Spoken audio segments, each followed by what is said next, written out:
3. Did you know Shinji Mikami, director of Resident Evil 1, Resident Evil 1 Remake, and Resident Evil 4, doesn't like the name Resident Evil? In Alex O'Neill's Itchy Tasty, he called it dumb, saying it didn't evoke the essence of the series. I find that interesting because the Japanese name for Resi, Biohazard, is dull. It's incapable of capturing what makes these games so intoxicating. What is the essence of Resident Evil? What are its values? What's the plasma that lurks in its blood? The source of the evil is a biohazard. The monsters we fight are bioweapons, but that original name loses the theatricality that always made Resi so wonderful. The horror doesn't just come from mechanical tension or slithering creatures, it comes from the architecture, the scarred decadence, and the sense of history that accompanies the terror. Nowhere is that more true than with Resident Evil 7, a game that puts the residents at the center of its evil.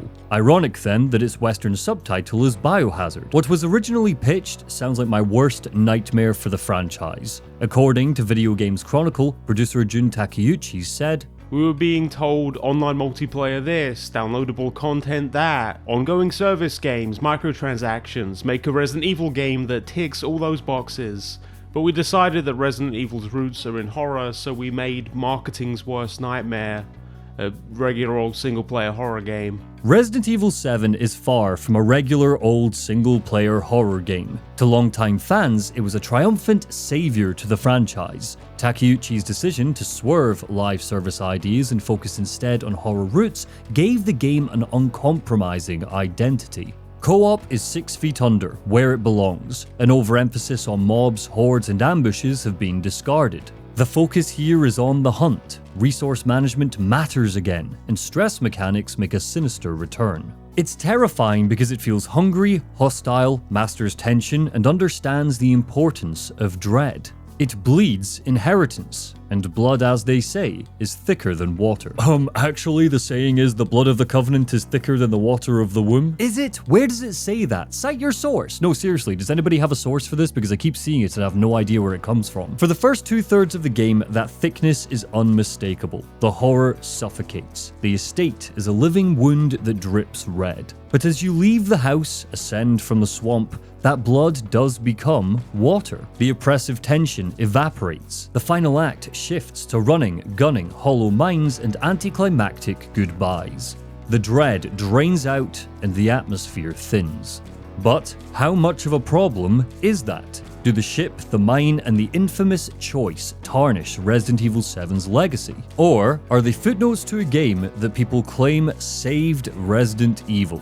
Grab that severed hand and let's find out. This is a commentary and critique of Resident Evil 7.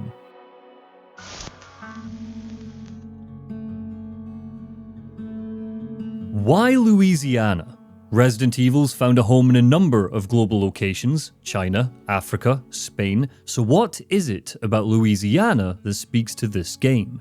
Inspiration from The Hills Have Eyes and the Texas Chainsaw Massacre come through in the early concept art. A derelict, isolated house in a rural location. But when we look at this, we see the dust of Texas and Nevada, not marshland. So what is it about Louisiana that screams a return to horror roots? The swamp, the damp, the rot. Maybe it's a prank, but she wants me to come and get her. Where is she?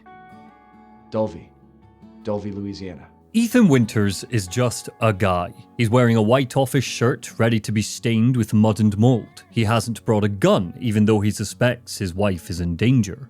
When it comes to the numbered entries, Resident Evil heroes have all had some form of combat experience. Claire is the closest the main cast ever gets to a civvy, and she's been trained by Chris Ubermensch Redfield, so she doesn't count. But Ethan does. He's us at our most useless, and that is important because Resident Evil 7 doesn't just want us to see the horror, it wants us to feel it.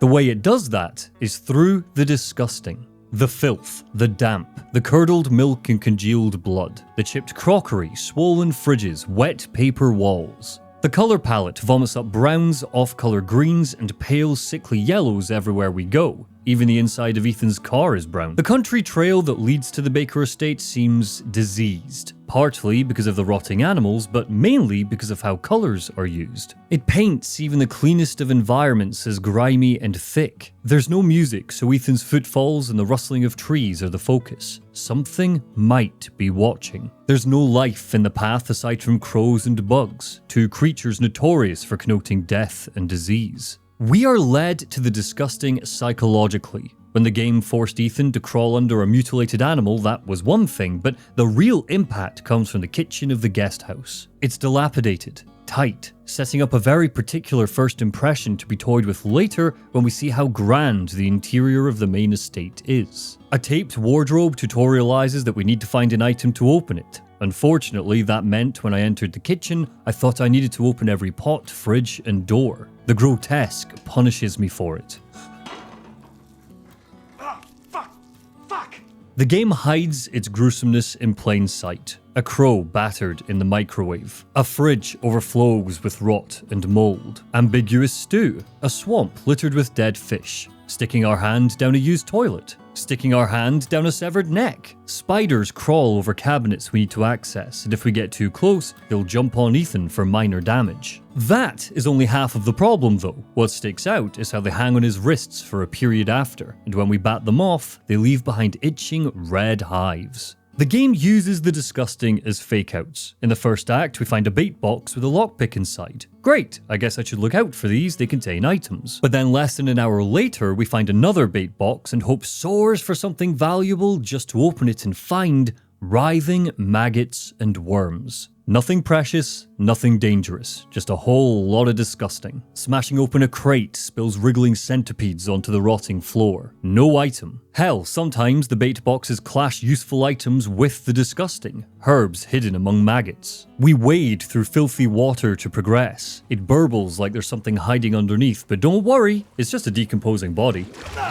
Cool! We're closer to the disgusting because Ethan's field of view is disproportionately zoomed in. Compare Resi 7 to, say, Indiana Jones. The first-person perspective is eerie by default, but when we're face to face with whatever the hell the Bakers are having for dinner, it feels like binoculars are glued to his face. That eeriness carries into the sound design. There's an emphasis on making the disgusting feel multi-sensory. You can almost taste the decay in the house, and if the flavor doesn't make you vomit, the sound design will. Gargling pipes, dripping mold that doesn't just patter but stretches and rips. Later, we'll use a corrosive to melt away locks, and when it makes contact, it makes a rasping, ratchet growl that sounds just like this game's monsters, the Molded. Resi 7 is septic and it relishes it, but its hunger for the player's fear isn't just limited to the disgusting. The opening clings to a slow burn, presenting its horror as spooky ghosts, not bioweapons. A newspaper hints at a haunting. Strange photos of an ominous child set a chill in the air. Just tell me what's going on. I'm telling you everything that I know. No, you aren't. You suck, Mia. For 3 years, Ethan's wife, Mia, has been MIA. Is that where the name came from? Probably not. She's more likely a reference to Mia from Evil Dead. When he finds her in a strange basement cell, his relief evaporates as she gasps that she didn't contact him. The message he received was sent by someone else. What's most important to note about the guest house is how unassuming it is prior to Mia's introduction. While the depth of the disgusting isn't exactly recognizable, the idea of what this space once was is. To compare it to Resident Evil 1, the Spencer Mansion groaned and creaked under its pretension, with statues and puzzles around every corner. The guest house is a simple, lived-in space. The question is, who's living in it? Bringing the residents back to Resident Evil is one of the things that makes its vibe feel so familiar, even if its presentation is down with the sickness. But its tone, its structure, and a lot of its beats pull from the Umbrella saga with twists. Bizarre architecture returns, an extended puzzle and item hunt wrap around our interactions with Mia, soaking in the atmosphere. Find the bolt cutters to find the fuse to unlock the attic. Go on, player, the story will seep into that goal. But it's the game's voice that stands out to me. You don't know him, but you get the feeling he's an asshole. Just like with the classic games, whether from the PS1 era or Resident Evil Zero's 2002 release, the game speaks to the player, not the characters. It's a tool the series has used to talk to the player, to bring them in, to cut through the suspension of disbelief and hint that the game itself is malevolent. Sometimes that voice will clumsily blend with Ethan's inner voice. He later uselessly notes that some greying stained socks stink. Insightful. But when it doesn't lose focus, that disquieting voice hums away. Item boxes return that teleport scarce resources. Backtracking is important again. Monsters are scant and melt ammunition if you're not careful. An over-reliance on hordes is left in the past. The game's structure revolves around key hunts and puzzles, game feel that disappeared in 2005. Typewriters might be missing, but fixed save points are here in the form of tape recorders. It's just a shame that the autosave is still quite generous, and cassette tapes, this game's stand-in for ink ribbons, are relegated to madhouse difficulty. Just like when we covered Resident Evil 2, I am once again asking for these to be an option in the menu so I don't need to embrace insane health bars just to engage with a stress mechanic. These well-worn tools are back because of two things. Number one, they're well-worn for a reason. They all serve tension in ways we've talked about before. And number two, they reassure the player that classic Resident Evil has mechanically returned. A cynic would call it nostalgia, and I think a small part of that is true, but what it does to a fan is set up expectations that will soon be played with. Because it's not just classic Resi that 7 builds from, it's a soup pot of inspirations and ideas. One of those inspirations is Evil Dead. As Mia leads us out of the house, her behavior grows increasingly erratic. Strange turns of phrase keep creeping into her dialogue. Did she just call her kidnapper daddy? In the space of just a few minutes, she flips back and forth between her normal sane self and a rabid, ghoulish monster. If Ash Williams was here, he'd call her a deadite. The festering skin, gnashing teeth, crude monologuing, and hollow eyes pull from Sam Raimi's horror films. We're not dealing with zombies and mutants. On the surface, Resident Evil 7 seems more interested in the supernatural. Possession. Los Illuminados hinted at something similar before its big reveal, but we never saw our monsters fight the infection like Mia does. She says she can hear voices. Has she snapped? Or is this something more sinister? The rules snap and bleed when she transforms. Before the player fires a gun, before we even know what sort of monsters we will fight, we are thrown headfirst into a boss standoff that Ethan is woefully unprepared for. We're maimed in the first few seconds. Lending again to the Evil Dead comparisons, Mia cuts Ethan's hand off with a chainsaw, mutilation a Resi protagonist has never come back from. The arena tangibly evolves as we battle her because she can smash down walls, cut through doors, and trash every obstacle thrown at her. Another rule broken. We can't cheese our own crates or this beam holding up the roof. It's like I said, Ethan Winters is just a guy. Welcome to the family, son. And the rules no longer apply.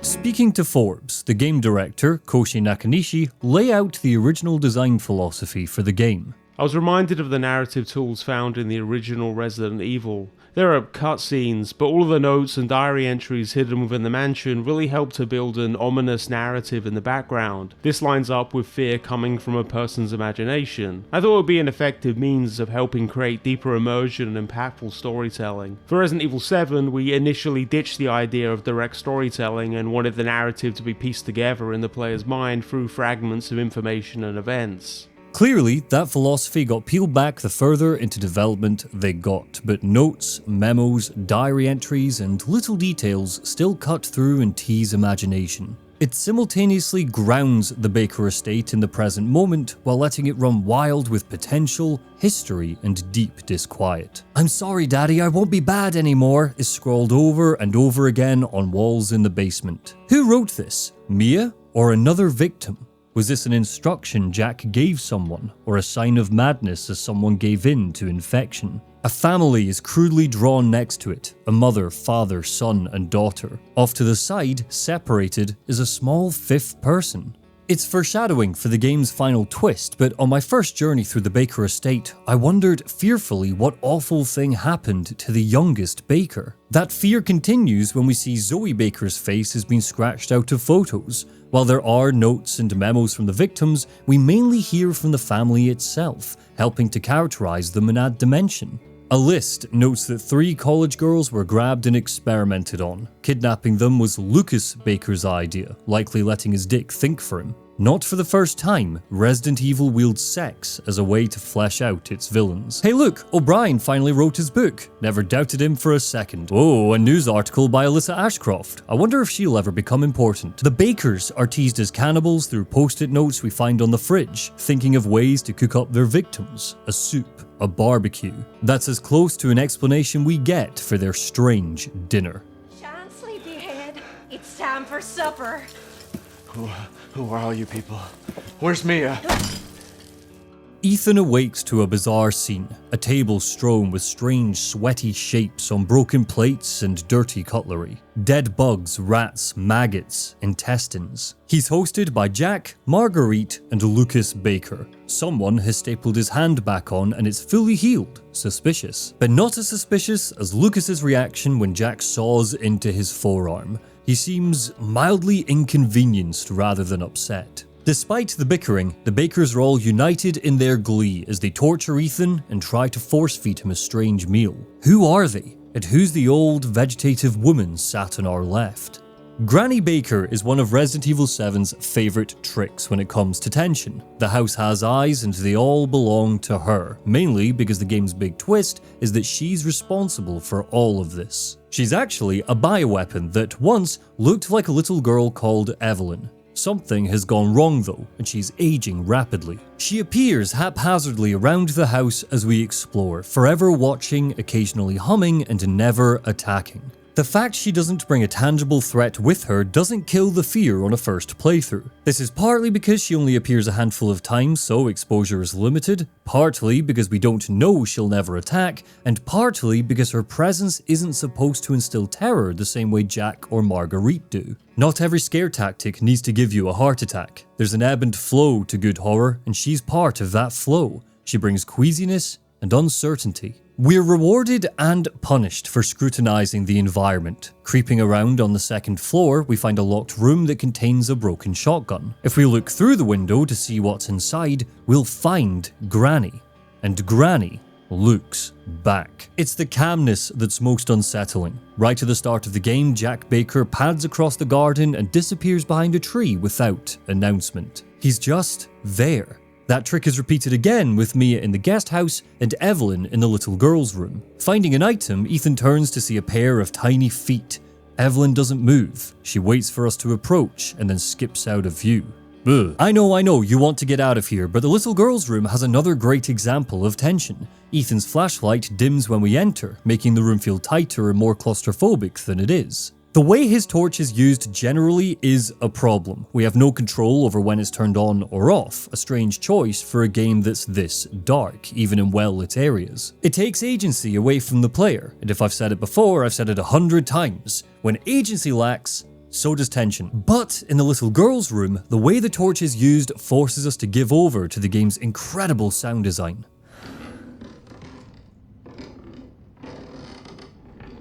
The noises are disgusting, but they're also provocative, ambient, and precise. A less deliberate horror game would fill its walls with creaking floorboards and howling winds, but Resident Evil 7 makes a point of reinforcing your sense of place through the sound design. The lower floors have an emphasis on clumping footsteps above, but when you're at the top of the house, those footsteps are naturally missing because nobody could be above you. Pipes only rumble and drip in certain rooms of the basement to highlight our proximity to cold, clinical death. All of this leads to 7's greatest achievement when it comes to its tension. The flashlight is a missed opportunity, but the game generally arms the player with tools to make themselves tense by accident. We can shut doors behind us from the get-go, so tension is made mechanical. That sort of agency makes us feel like there is always a danger of something looking for us, even when nobody's around. I'll close this door just in case. Examining objects and interacting with the environment happens in real time too, something later games like Resident Evil 4 Remake will sadly shed,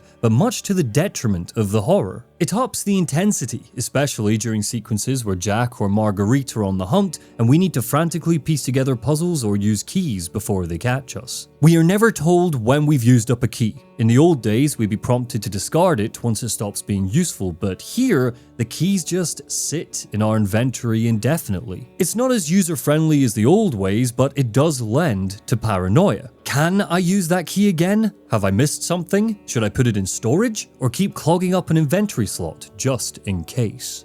Sir, do you live here? I mean, is this your property? What? Me? No. No. Exploration truly kicks off when we get our first weapon and tool, a pocket knife. A goddamn pocket knife. Deputy Sheriff David Anderson is bad at his job. He arrives at the Baker estate, peering through a window covered in barbed wire. Ethan, dirty, bloody, and clearly injured, tells him there are crazy people in the house trying to kill him, and David's first response is to not believe him. Good to see that all these years later, Rezzie's cops are as feckless as they were back in Raccoon City. He hands over a pocket knife just in case, and a world of possibility opens up. The Baker estate is intimate. The first-person perspective and myriad obstacles, both optional and not, make it feel larger than it is. We've got drawers that need lockpicks, cabinets that force us to burn bugs away, broken floorboards that require a workaround, and of course, those classic, weird, thematically appropriate keys. What separates Resident Evil 7 from the preceding decade of Resident Evil games is how puzzles are the backbone of the whole experience. Running from monsters, managing resources, uncovering the story, it's all in service to solving the next puzzle or finding the next key.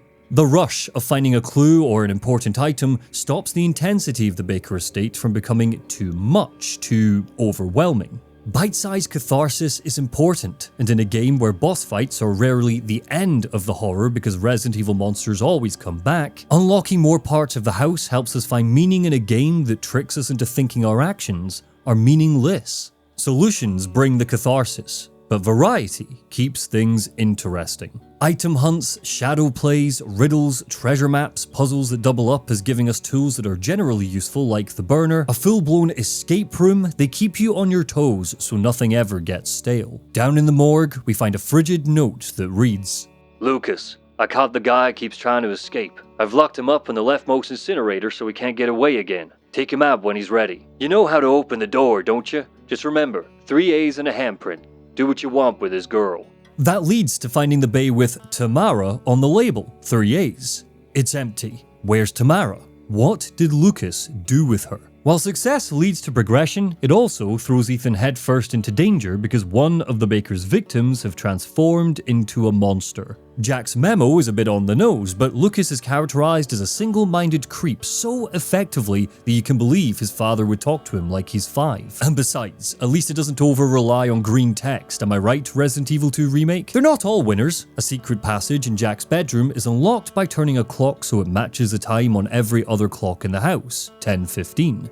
A note spells out explicitly that that's what we need to do, and the nearest clock is just next door, so it only takes a second to check. The simplicity of the puzzles gives way to the strangeness of the house. Why are all the clocks set to 10:15? It's disquieting for sure and doesn't need to be explained, but stands out as Resident Evil weirdness rather than something interesting to mull over. That ebb and flow of tension returns when we look at the structure of the game as a whole. It's not just big puzzles or optional puzzles that offer bite-sized catharsis. Useful tools are part of that cycle as well. Lockpicks are a small part, but then they're psychostimulants that sharpen our senses and make item detection easier, letting Ethan catch a glimpse of stuff through walls. Finding these might not solve a puzzle, but they help pave a path to finding the next solution easily. Moments like this are key to making Resident Evil thrilling to play, not just intimidating. Saying that, none of the puzzles are as detailed or layered as what we got in the old days. There's no dog whistle leading to a fake key that needs to trigger a trap to get the real key here. But they are generally telegraphed early. A crank we find in the old house initially seems like it's just for that section,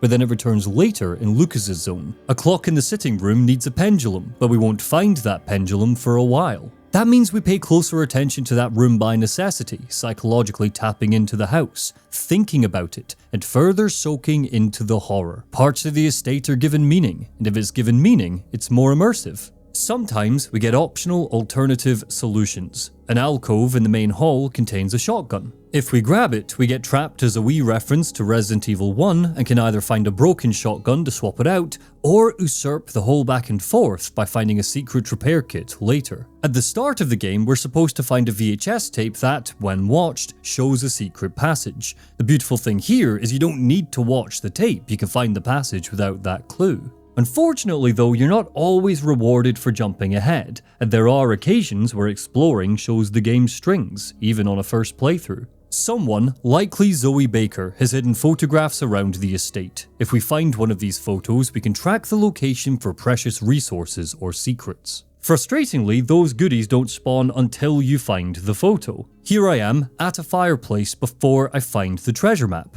There should be a secret button here, but there isn't. Later, I come back and boom, secret button through the mansion, secret button. The existence of secret stuff that encourages backtracking is a major boon for the game. I adore this. I just wish we were railroaded less when it comes to optional riddles. There are two standouts when it comes to puzzles, both revolving around Lucas Baker. The first is his escape room. It scratches your brain with rusty nails while enhancing characterization because Lucas is a psycho with a terrifying mind. Beating his happy birthday puzzle is the closest the base game ever gets to giving him a boss fight.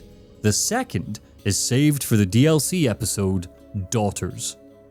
Oh, she's so young. Yeah, how's our other guest? Sleeping, poor thing. Well, I say let him. He'll be okay here for a few days, leastwise till we can get him into town. It is a damn shame that Daughters is saved for DLC because it's pivotal to showing the tale of the Bakers rather than just telling it. There, we play as Zoe Baker on the fateful night where everything changed, where a generous, kind-hearted family were twisted into monsters. It's a short, sickening package that documents how, after Jack rescued Mia and a little girl called Evelyn, the family started to lose its mind. Marguerite was the first to go, then Jack, and finally Lucas. You feel the terror of the situation as Zoe tries to escape from her family. Her voice actor, Giselle Gilbert, sells the horror, but even if she didn't, the context is enough. Having to stab your dad in the neck with a broken bottle just for him to grab it and then slice his own jugular. Having the crap beaten out of you by your own mother.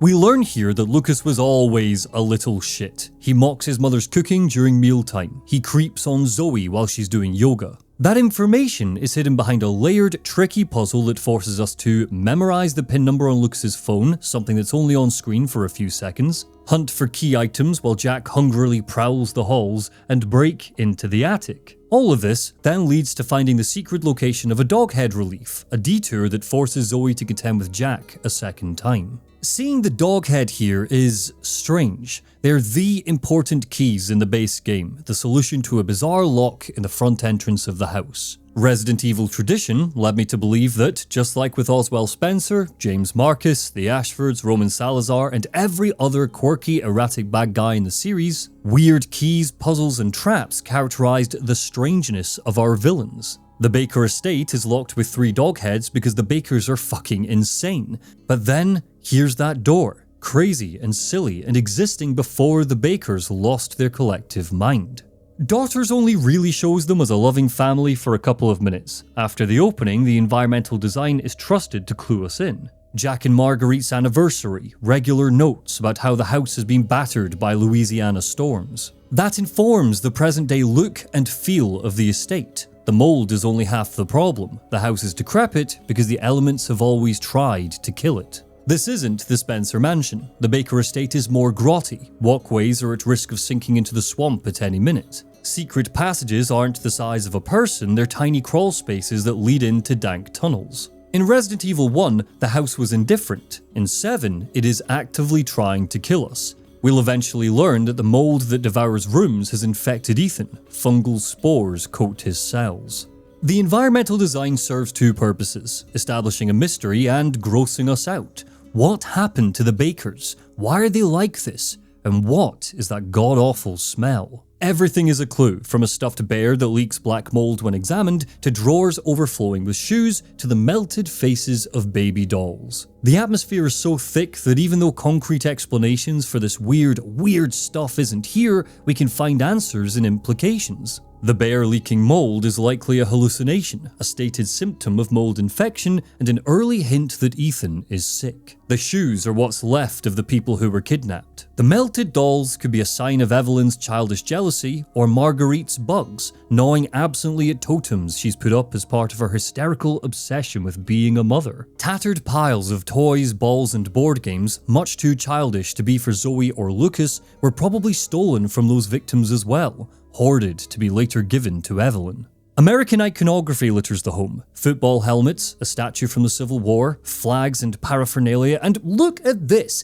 Even the darts have the Star-Spangled Banner. Someone tell Jack about flag code already. Symbols of the United States smash into violent and exploitative imagery. Alongside flags and Civil War statues are strange, old and macabre photographs. Naked figures praying to skulls, the dead legs of a hanged man, the angel of death taking a soul. Some of the paintings have been turned to face the wall, reminders of a happy life that the Bakers have hidden to stop their old selves leaking out. Gothic art drips into the Baker estate, as if Resident Evil has poisoned the South. It turns out that, maddeningly, George Trevor, architect of the Spencer Mansion, contextualizes a lot of the weirder bits of the house, and it is likely him we can point at to explain the dogheads. His company, Trevor and Chamberlain, was commissioned by Jack to renovate parts of the estate in 1992. By this point, George himself was dead, but his crazy ideas lived on and found a home here. It's a hand-wavy way of explaining the weird,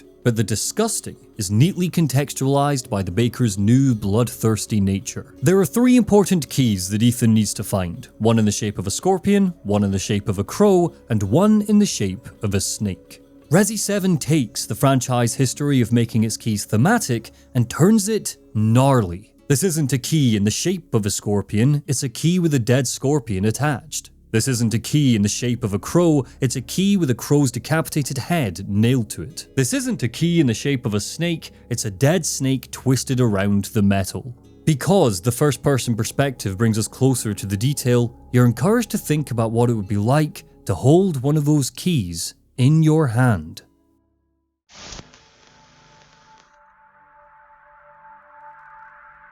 Black mold drowns you. What starts life as an almost invisible shimmer in the damp corners of a room behind peeling wallpaper or on the cold plaster above a leaky window soon thickens into an oily soot-dark pelt that releases spores with every shudder of the walls or footstep on the landing.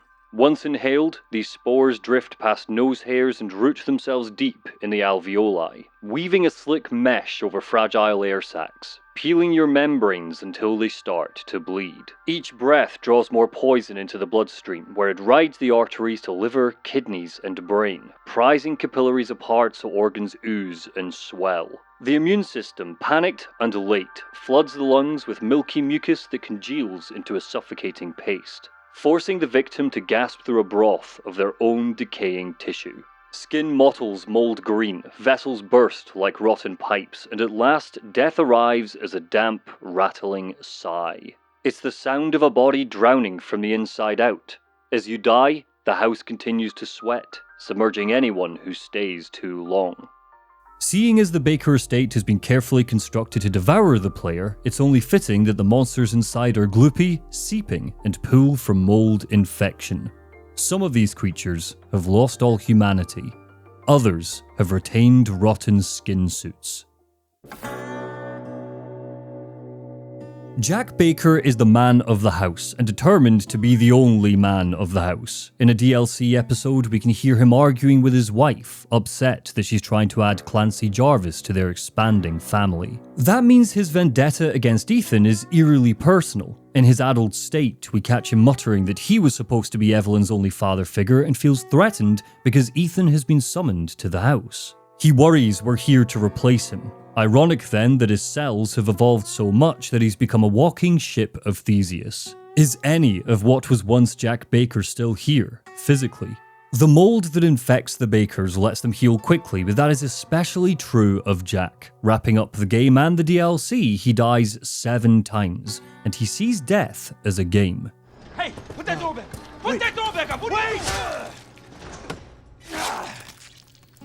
Ethan's hope of escape is dashed when Jack kills the cop and sets the garage on fire. Chaos defines this first battle. He relishes the madness of the fight, commenting if we run out of ammunition, trashing parts of the environment so we can't hide behind tables and shelves. The goal is to get in Ethan's car and ram him, but even that has variables. If we take too long, Jack will get in the car himself and do donuts until he runs Ethan over. That isn't the end of the fight.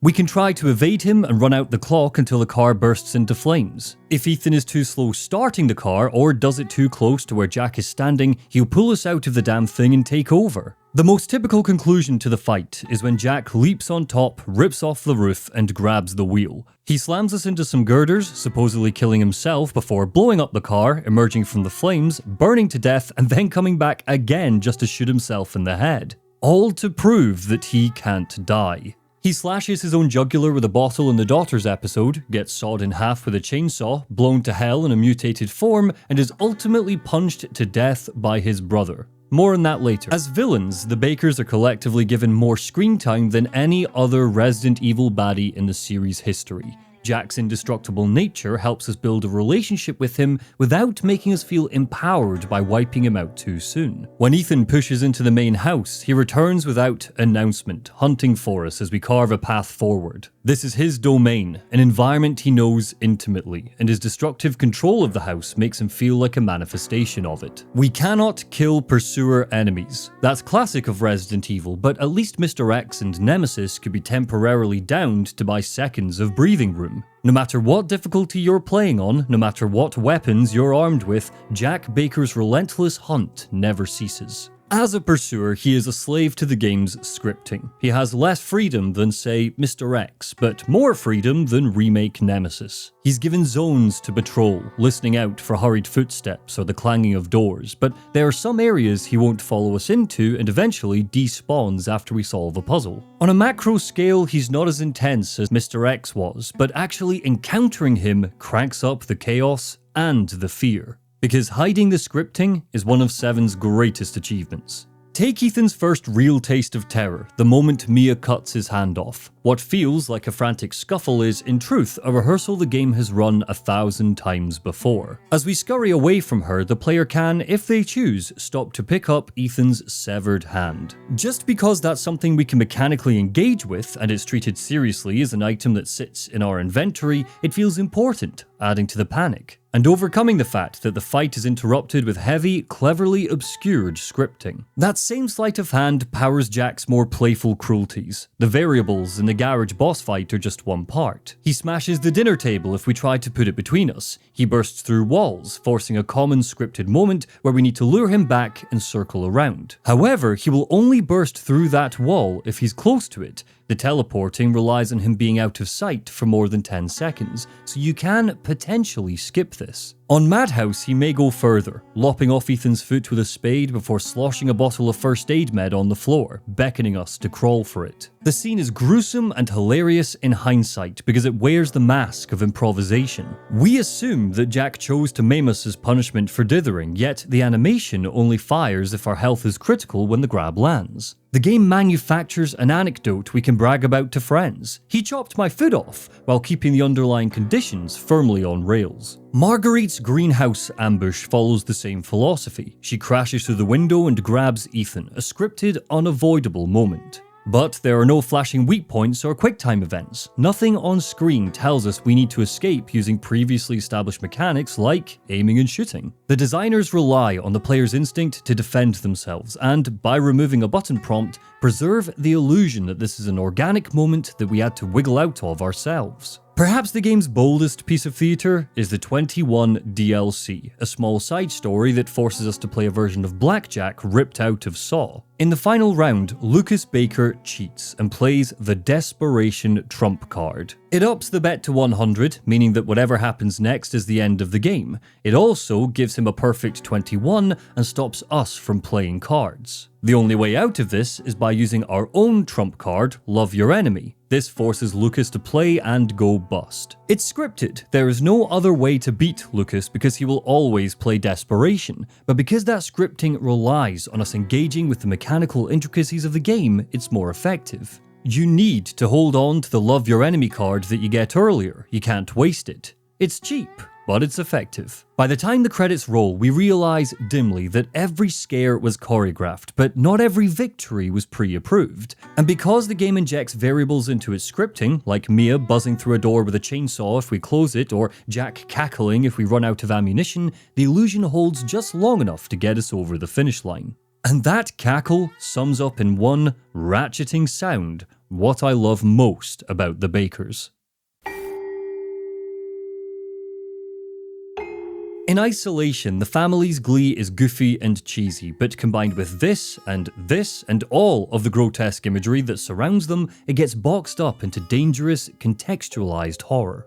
Because Jack's characterized as a delirious father figure, his interactions sometimes feel like a dad playing with a toddler. He has so much fun during the garage fight that it's like a father and son roughhousing. When he stalks us, we hear his voice echo from nearby halls. Come out, wherever you are! As if this is just a game of hide and seek that won't end with Ethan chopped into pieces. But what feeds that is how unnerving it is to hear a grown-ass woman say that Daddy's coming in a terrified whisper after sleeping on a piss-stained mattress. Conscious, man-made cruelty gives the Bakers their horror. There's no reasoning with them, no potential for mercy. But because you know that there should be, that they should be capable of it because at first you don't know that they're brainwashed, a player's sense of dread gets to gnaw and never be satisfied. The house builds off the fact that a place like this, a home, should be a sanctum, not a slaughterhouse, but it's slowly killing everything inside it.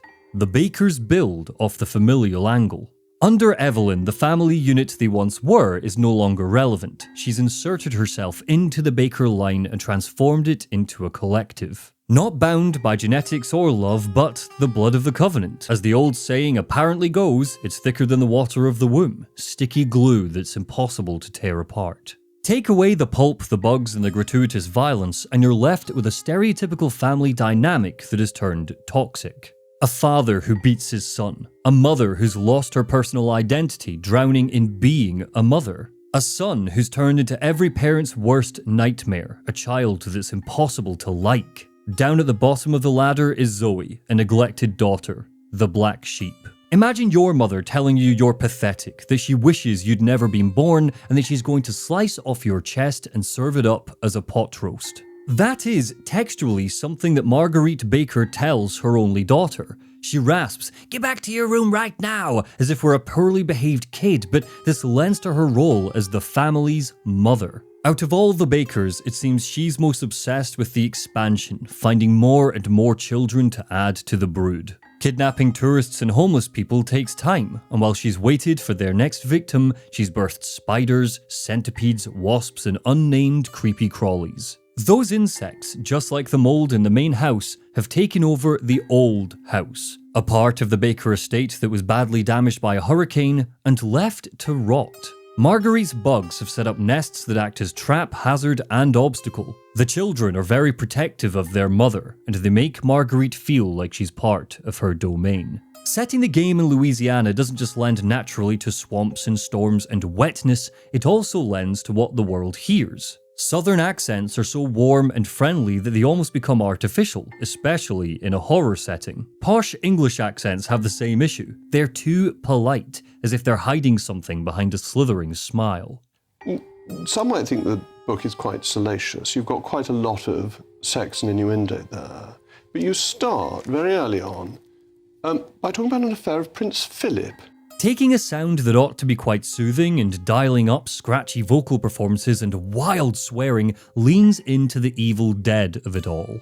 But it also contrasts the theme of family in a way that's incredibly powerful for the horror. A southern mama called me a fucking shitcock while mutant wasps burst out of her womb. The language leads to comedy. The brutal and disgusting context exaggerates it back into horror.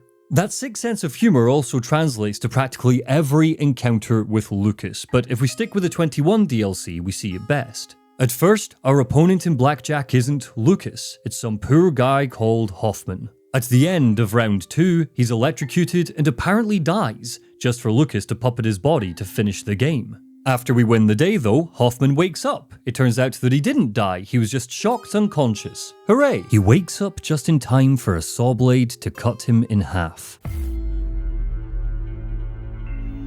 Lucas Baker is a bad egg. If you cracked the yolk, the yellow would fester. Mysteriously, he seems to have the same psychotic indulgence as his parents, but hasn't lost his mind yet. Just like Brian Irons, just like Albert Wesker, just like Alfred Ashford and Ramon Salazar, he was a bastard before everything went to hell. In his bedroom, we find a note from his diary.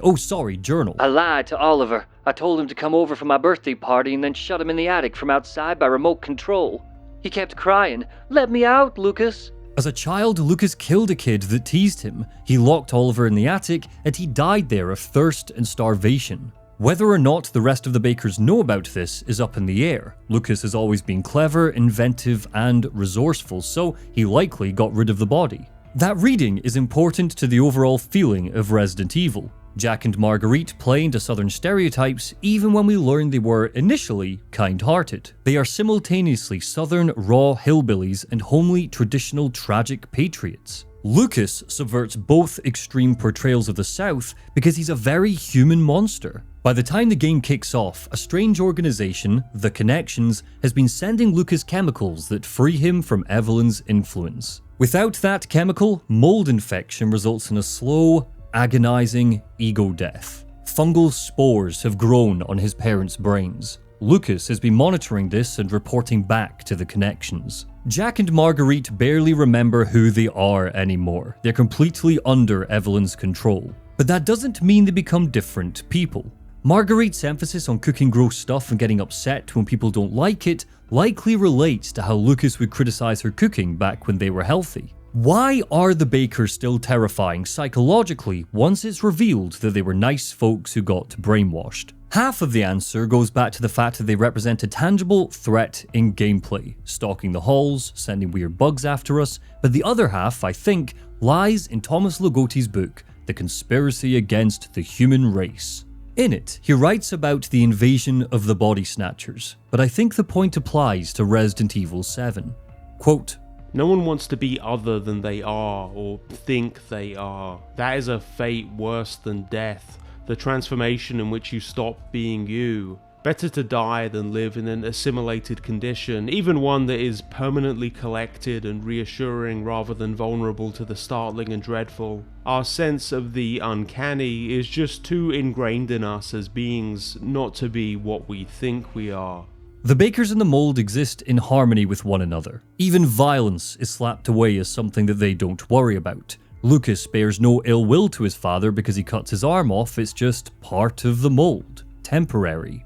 He resented him before the madness. A little dismemberment means nothing. In contrast, Ethan, Mia, and Zoe are people who haven't given themselves over to the body snatching completely yet. That means that they represent true humanity, fear, vulnerability, suffering. It's quite a depressing way for Resident Evil to characterize itself, especially because it's a series that's grown to tease and taunt the player while its characters clench their teeth and push on with quips, grit, and resolve. Unfortunately, Ethan's loose comments spoil the power of that contrast. I'm reminded of when we see Marguerite's mutated form for the first time and he limply mutters, Well, that's special. but the contrast remains nevertheless. He feels pain, Jack doesn't. He's disgusted, Marguerite isn't. He gets angry and frustrated, and so does Lucas, but that's likely because Lucas is inoculated. Zoe tells a very different story. Did my daddy give you a hard time? That's your father? He used to be. I'm sorry, but he's dead now. You just might be able to pull this off. Zoe Baker has replaced Lucas as the Black Sheep because for the past 3 years she's been in hiding, resisting Evelyn's control, determined not to be assimilated into the family like the others. She's helpful, resourceful, and acts as Ethan's guide. If we can get out of the house, she promises to explain more about what's going on, but for now, we'll only communicate through fixed phone lines. Lucas probably set these up in the early days. Can't have any of their victims calling the cops now, can we? Unfortunately, the only way out of the house is to move further in. Down we go to the processing facility built into the basement. This is where the Bakers took people they deemed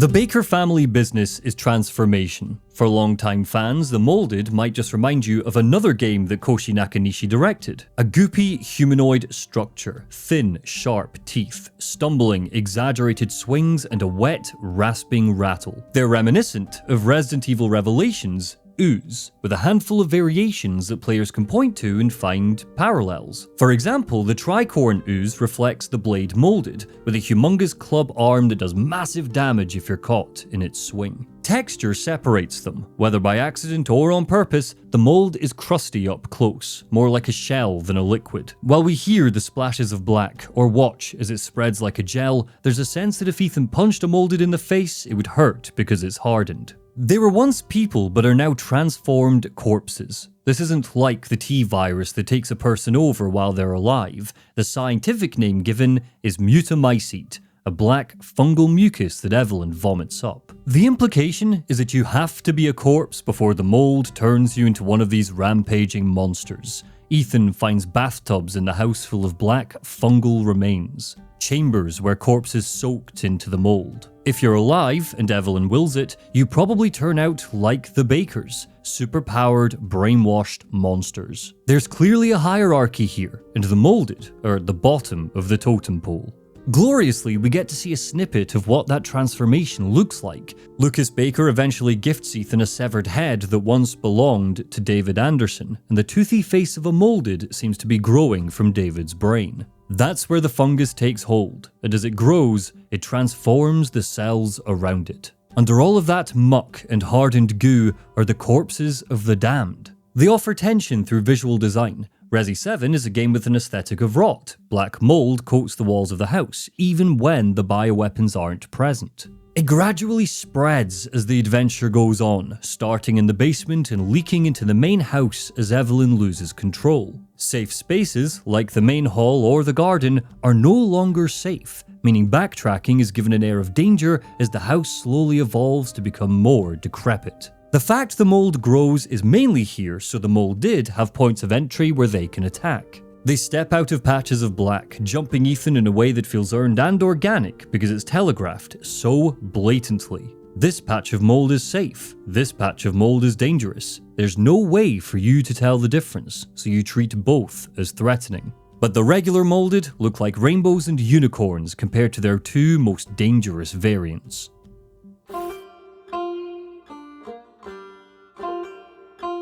The four-legged molded are a nightmare to fight because of their speed and agility. Thankfully, they can't climb on walls or ceilings, a game design decision rather than a narrative-based one. They're glass cannons, shredding Ethan's health, nimbly dodging his attacks, but going down in just a couple of hits if we clutch our best weaponry. When they do die, they fall into spasmic death throes. Twitching and scuttling legs wave blindly into the air for just a few seconds longer than you would anticipate. That means that the first few encounters have an air of uncertainty. Is it dead? I'm not sticking around to find out. I've only got a couple of bullets left and I can hear great clomping footsteps of something far more dangerous in the next room. Uncertainty is Resident Evil 7's favourite feeling. Four-legged molded wave around erratically after taking a few shots, so there are aching seconds where you need to reconsider your next move. Those flailing limbs don't hurt us, but the fat molded can do damage after dying. They slump to the ground and explode, coating Ethan in goo. They're spongy and, frankly, frustrating to fight. You would think a big tank like this that lumbers into arenas would be slow to make up for their heavy damage and high health, but that's all circumvented by their ability to spew acid from across the room. No problem, you might think, I'll just use cover, but cover is useless in Resident Evil 7 because the vomit clips through furniture. They're tense, terrifying, and frustrating, and it's that final feeling that remains when they drop and burst. The molded are excellent conceptually, but they run out of road too quickly. There are just 4 meaningful variations in the game, all introduced before we leave the house. That meant that when I did leave the house, I was earnestly searching for some new monster to cling to, some new variable to think about, and all Resident Evil 7 could do was give me an assault rifle and some explosives. To return to that Forbes interview, Koshi Nakanishi said, Looking back, I would probably want to increase the number of family members in the Baker family. Creating family members was a really fun part of the job. Maybe if Zoe had a boyfriend living in the household, Marguerite's little sister that moved back in after a divorce, or maybe even a pet would have been fun to design and create. Looking at concept art, we see that early development planned to bring in lots of different family members. A servant was here, creepy twins. Lucas was going to have a pet dog, and Granny Baker was going to be a separate entity to Evelyn. Stripping back the family meant our core cast could get more time to toy with us, but considering how lackluster the final third of the game is, it's crying out for new family members or new monsters. Specifically, I think Capcom should have given Lucas a pet dog. It could have made a nest in the mines and make that sequence feel more substantial. Though, if we're being honest, he probably would have tortured and killed it long before Ethan arrived. When Jack returns in the mechanical heart of the processing center, the game has stopped pretending that he can die. This is all about survival. Phase 1 feels like the kind of fight you can win with wits alone, because the arena is littered with body bags swinging from hooks. Each one a grotesque pendulum we can kick to stagger his approach. Phase 2 begins when he decides the axe isn't enough and hauls out a pair of chainsaws welded together. It's theatrical escalation. To hark back to The Evil Dead once more, Jack chuckles that his chainsaw is groovy. He laughs when you miss, mocks when you're cornered, and presses so close that the whole screen fills with his slobbering leer. Returning to the game's emphasis on variables during its spectacular moments, Ethan doesn't need to fight Jack with his guns. You can, if you'd rather trade damage output for distance, but if this doesn't feel enough like a Splatterhouse Gorefest, Ethan can find his own chainsaw that lets you parry. It forces the player into Jack's intimate, teeth-rattling proximity. Under the hood, this is another of Resident Evil 7's carefully orchestrated dances. The first phase is designed to drain ammunition without feeling like a punishment. The body bags are your crowd control, but they only work if Jack is positioned correctly. As a helping hand, the scripting subtly encourages him to circle into their path. The fight ends the way all Jack fights end, with an overkill punchline. A wet detonation of meat and bone that leaves nothing but a pair of twitching legs standing for a moment too long before they topple. Uncertainty returns through grotesque slapstick. Even in death, Jack's enjoying himself. So, let's see if that enjoyment holds when we look at the combat and resource management.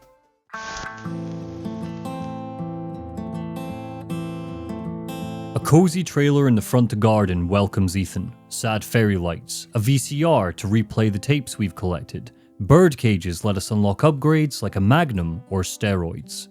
Ethan's focus is the phone. Yes, now listen carefully, Ethan. My family and our bodies are contaminated. I can't leave the property unless I get it out. And the same goes for Mia. If we're going to save Mia, we need to find a serum to cure the mold. Zoe has a feeling that some is hidden in the old house, Marguerite's domain. Rickety, rotting wood exposes nests of bugs and colonies of spiders that block our path and bar precious resources. The way forward lies in the flamethrower we can cobble together. Ethan might be a scrappy, back-to-the-wall protagonist, but that doesn't mean he's totally helpless, if you're willing to explore.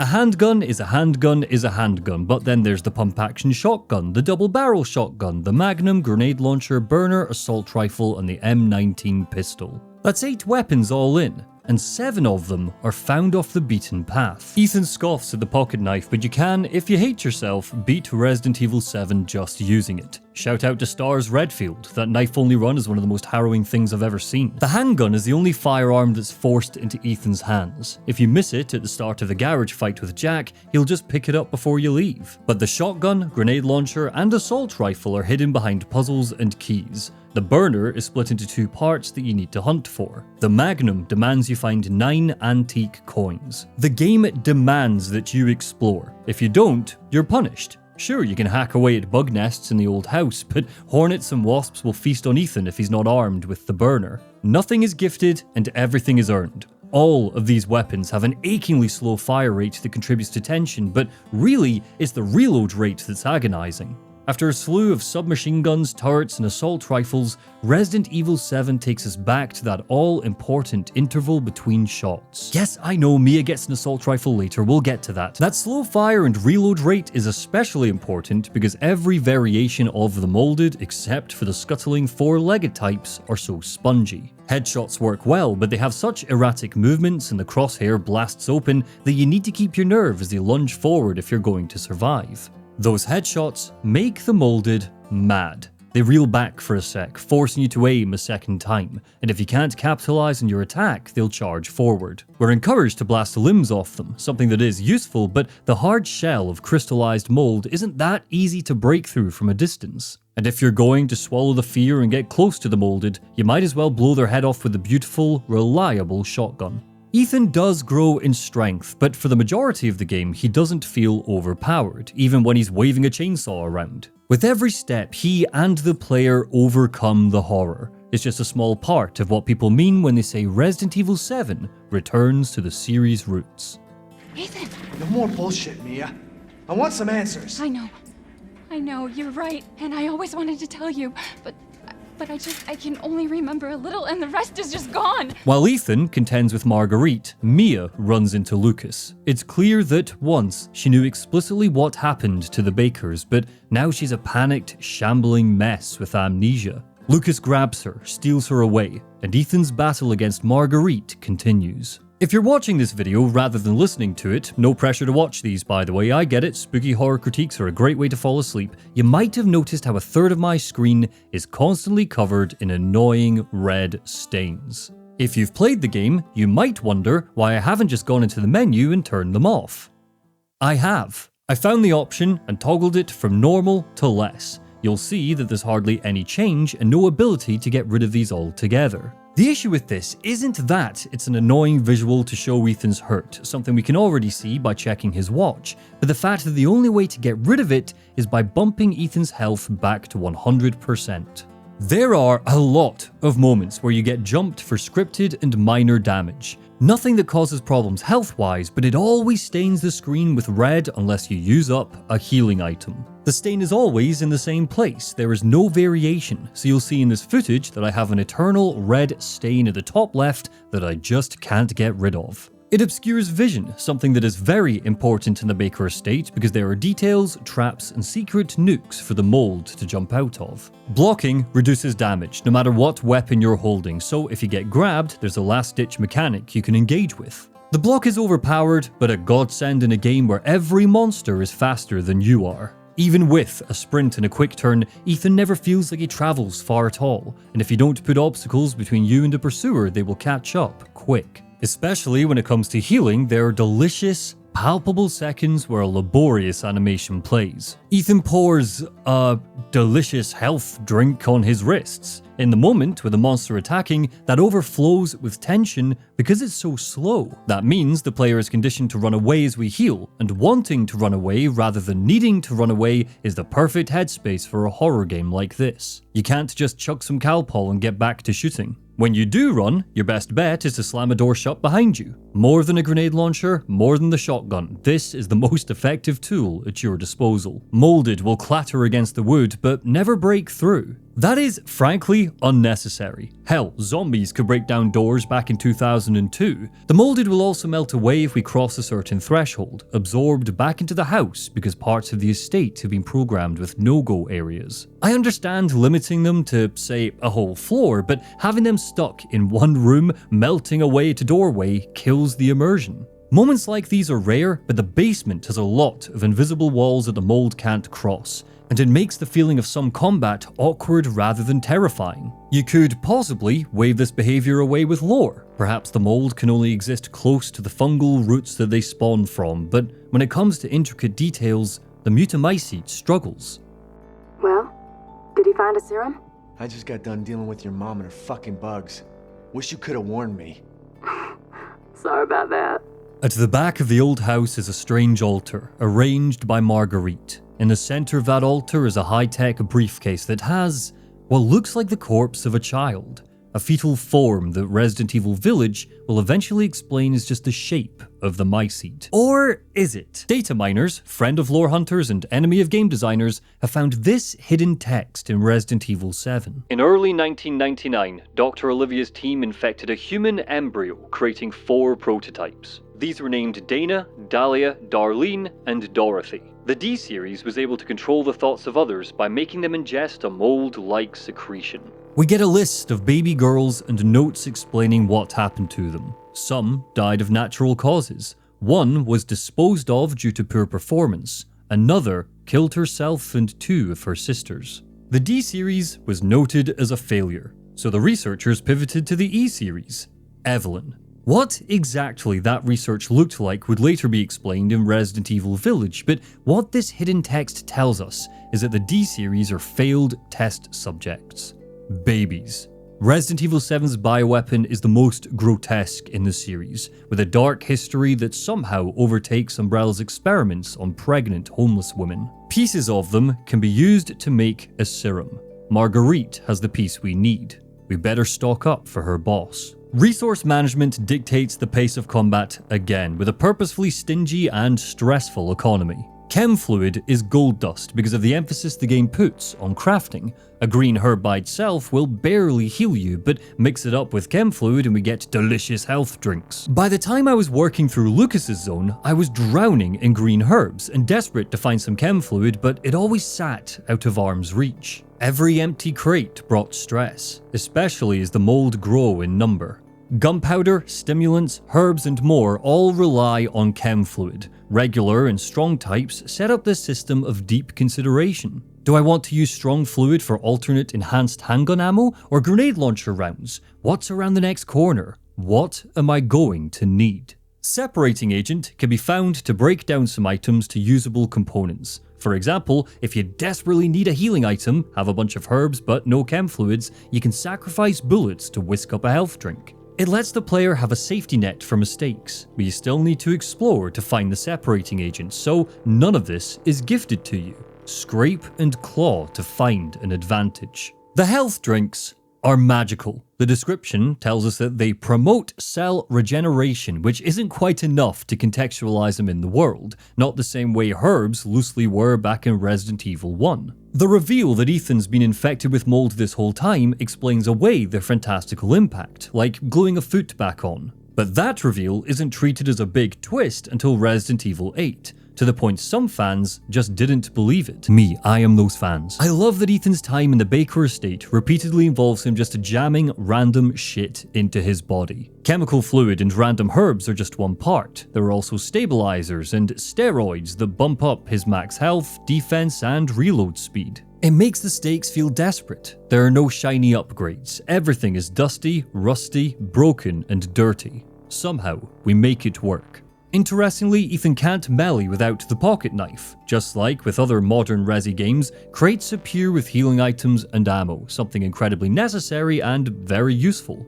But if you don't have the pocket knife, you need to shoot the crates to break them open, expending a bullet. That makes the knife a necessary tool for resource hunting, eternally taking up an inventory slot. Otherwise, we're wasting ammunition.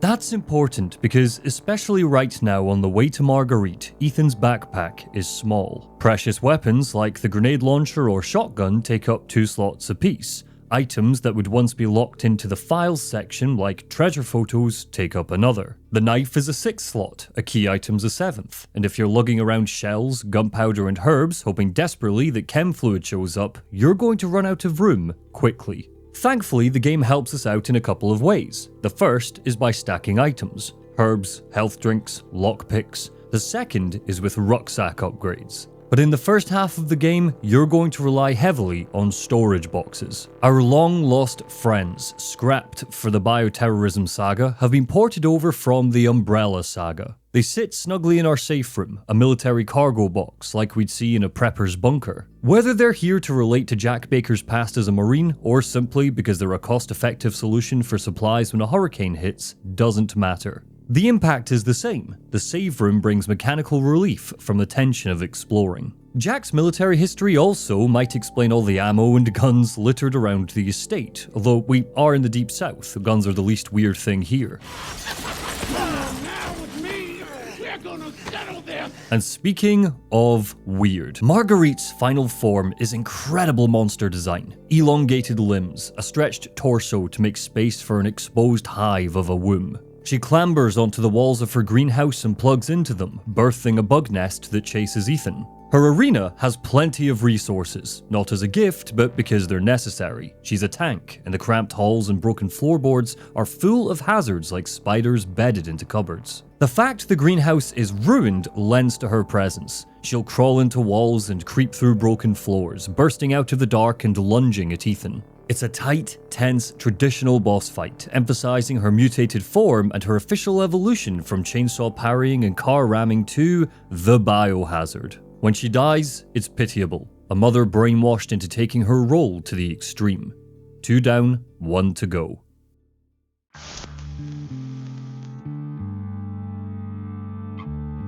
Hey, buddy!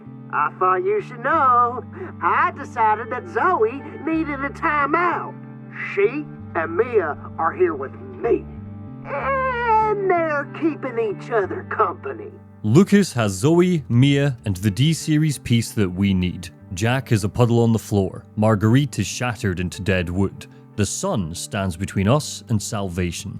His area is all about paranoia. It's a part of the house that looks like it's mid-renovation. Lucas's affection for tinkering, engineering, and games has given him full control of his domain. He doesn't need to stalk us. He knows exactly what we're going to do and when we're going to do it. His job is to sit back and enjoy the show from his control room.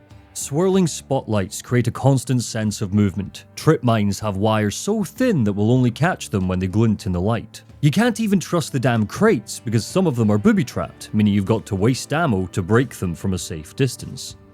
I know. Fucking password, right? Why don't you try 0814? He is irritating and grating, something that makes him wonderfully hateable after Marguerite's pathetic wailing and Jack's joyous annihilation. "I need a girlfriend, Ethan," he jabbers. "Can you help me find a girlfriend?" He gives us 3 potential codes to unlock a door and none of them work. They just trigger a booby trap. I hate this guy. Some of the baker's victims just died. Others were turned into the mold. A small, carefully curated few were faced with a third option. We find a list of names at the start of the game. One of them, Clancy Jarvis, has an ominous angular letter next to him, L. Lucas snatches people up for his sick games. Clancy was his latest victim. Deep in the building is a scorched body, his remains. A note pinned to him says, "You're next." Lucas wants to play a game. Thankfully, Clancy showed us what not to do. Oh, come on now. Don't be like that. It's gonna be fun. Just you wait. Happy Birthday is just one of 3 tapes that Ethan can find. The Sewer Gators are the first, Clancy's arrival at the estate. A gentle introduction to the weirdness of the guest house, framed as the taping of a TV show. It ends with the producer Andre hanging in the corner of the drowned basement, a shot that wears Resident Evil 7's inspirations on its sleeve. This beat looks just like the end of the Blair Witch Project. Why were the Sewer Gators taping a TV show onto VHS in 2017? Perhaps they understood that analog production value made everything more eerie. But why is that? What is it about VHS tapes that communicate horror? Why are they such a strong aesthetic that they've been turned into a trope? Why have I used that aesthetic for my Resident Evil videos? The answer to that last one is that sometimes people just do things, don't overthink it. But as for the others, Metali Parta wrote on the Medium, "Our brains are wired to seek patterns and recognize faces, so when something familiar becomes distorted or corrupted, it throws our recognition system off. This is the heart of the uncanny valley theory in horror. Analog horror twists the familiar into something unsettling." Particularly for a game like Resident Evil 7, focused heavily on photorealism to the point that a brand new engine was designed for it, any time that realism is distorted is unsettling. The VHS aesthetic, if applied appropriately, also helps to make things feel even more realistic because any issues that you spot in the graphical fidelity are blended with the videotape. The sound design is much harsher, so it makes the estate's atmosphere visceral and uncomfortable to listen to. The second tape is from the perspective of Mia, where she creeps through the old house. She leaves the tape behind in the hope Ethan will find her, but Marguerite is on the hunt. When she screeches and scratches at our eardrums, it's made even more blood-curdling because it's funneled through analog sound design. At the end of the tape, Evelyn appears. A hallucination, haunting Mia. Why does Evelyn appear on tape when her form as a little girl is just a hallucination for those infected by the mold? Good question. The answer is that Capcom forgot about that. The presentation of the VHS tapes are fantastic, left as hints to puzzle solutions and to make Ethan's adventure feel grand without losing the intimacy. But they start to lose their impact the more that we question them, and the more they're used, the more we will question them. Later, Mia will have a flashback and it kicks off with a VHS-based title card, but that grainy filter sadly disappears for the sake of narrative clarity. 21, Daughters, and Bedroom are 3 DLC episodes that use the aesthetic as an intro but quickly discard the filter and sound design, much to their detriment. Daughters could have been framed as a home video that goes horribly wrong, enhancing the horror. Bedroom is an excellent escape room puzzle that shows us Clancy's first night with the family. Marguerite locked him in a bedroom, tried to feed him a disgusting meal, and Clancy had to outwit her to escape. It's powerful because it lends so well to Seven's ability to make things feel fluid despite the obvious scripting. When she leaves the room, Clancy needs to move items around and solve mini puzzles in the bedroom. If we don't put everything back the way they were before, Marguerite will comment on the changes, vomit bugs down Clancy's throat, and lock his handcuffs so we need to use a spoon to escape. I wish Resident Evil 7's final mutation, now that it gets packaged up with all of the DLC, worked the same way that Alan Wake 2 did, weaving its DLC chapters into the main game. Daughters, 21, and Bedroom ought to have been videotapes that Ethan could find in the main story, the same way Lake House and Night Springs wove into Alan's. On my latest playthrough, I was also reminded of the indie game Luto, an underrated meta-horror game that released in 2025 and takes this VHS concept to another level. When you find a tape and play through it in that game, you have to do it in real time, from the perspective of the person watching the tape. The video is portioned off into one part of the screen, so you're forced to lean in and be aware that you are just a character sitting vulnerable in front of a TV screen. At any moment, something could catch you. The power of that is slightly dampened by the fact that there are no monsters in that game, but the idea is intact. Ethan finds Mia's tape while Jack's on the hunt. If we played it in the bar, rather than waiting for the eventual save room, that Luto-style framing device would double the tension. While 7 ought to be praised for its hair-standing presentation of the VHS tapes, I wish it committed to them more as a mechanic like this. Perhaps I'm being greedy with the Luto comparison. It's not like 7 needs to double that tension. I'll let you decide. We've already talked about 21 as an episode, but that especially would have worked because the player is led to believe that Clancy later has a GoPro strapped to his head for Lucas's game. A GoPro that converts to VHS.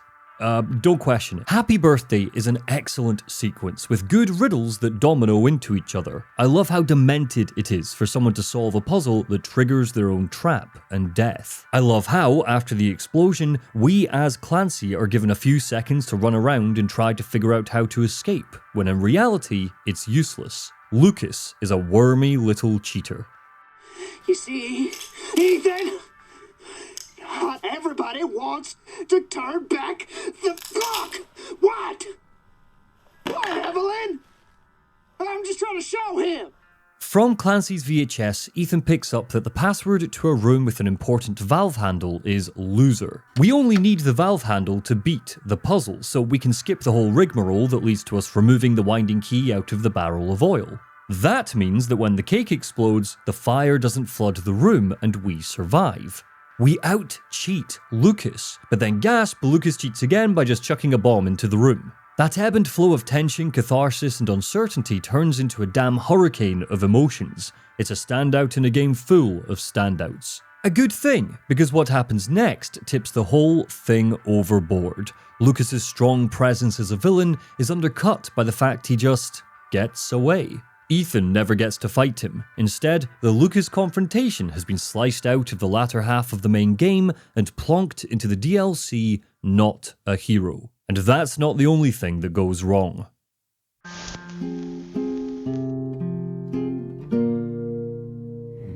Right here. There should be enough, right? If we make him fast enough, my father and Lucas aren't far away. He's coming. Daddy's coming. Jack Baker returns for an underwhelming final fight. After the chaos of the chainsaw, the game tries to top itself by going bigger and collapses under all of that weight. His form is bizarre and unmemorable, just a giant fetal mold monster with lots of eyes. The battle itself is put together well, with 2 layers forcing us to drop down into the swamp before rising back up onto rickety walkways. Jack comes slamming down from the top layer or clambers up from the bottom to follow us. But it's just fine in the end. The most memorable thing about this fight is that it feels like it should be Lucas. However, Jack Attack and Lucas's escape isn't what matters. No, what matters is the choice with a capital C, and what it suddenly reveals about Resident Evil 7's narrative. There's only one left.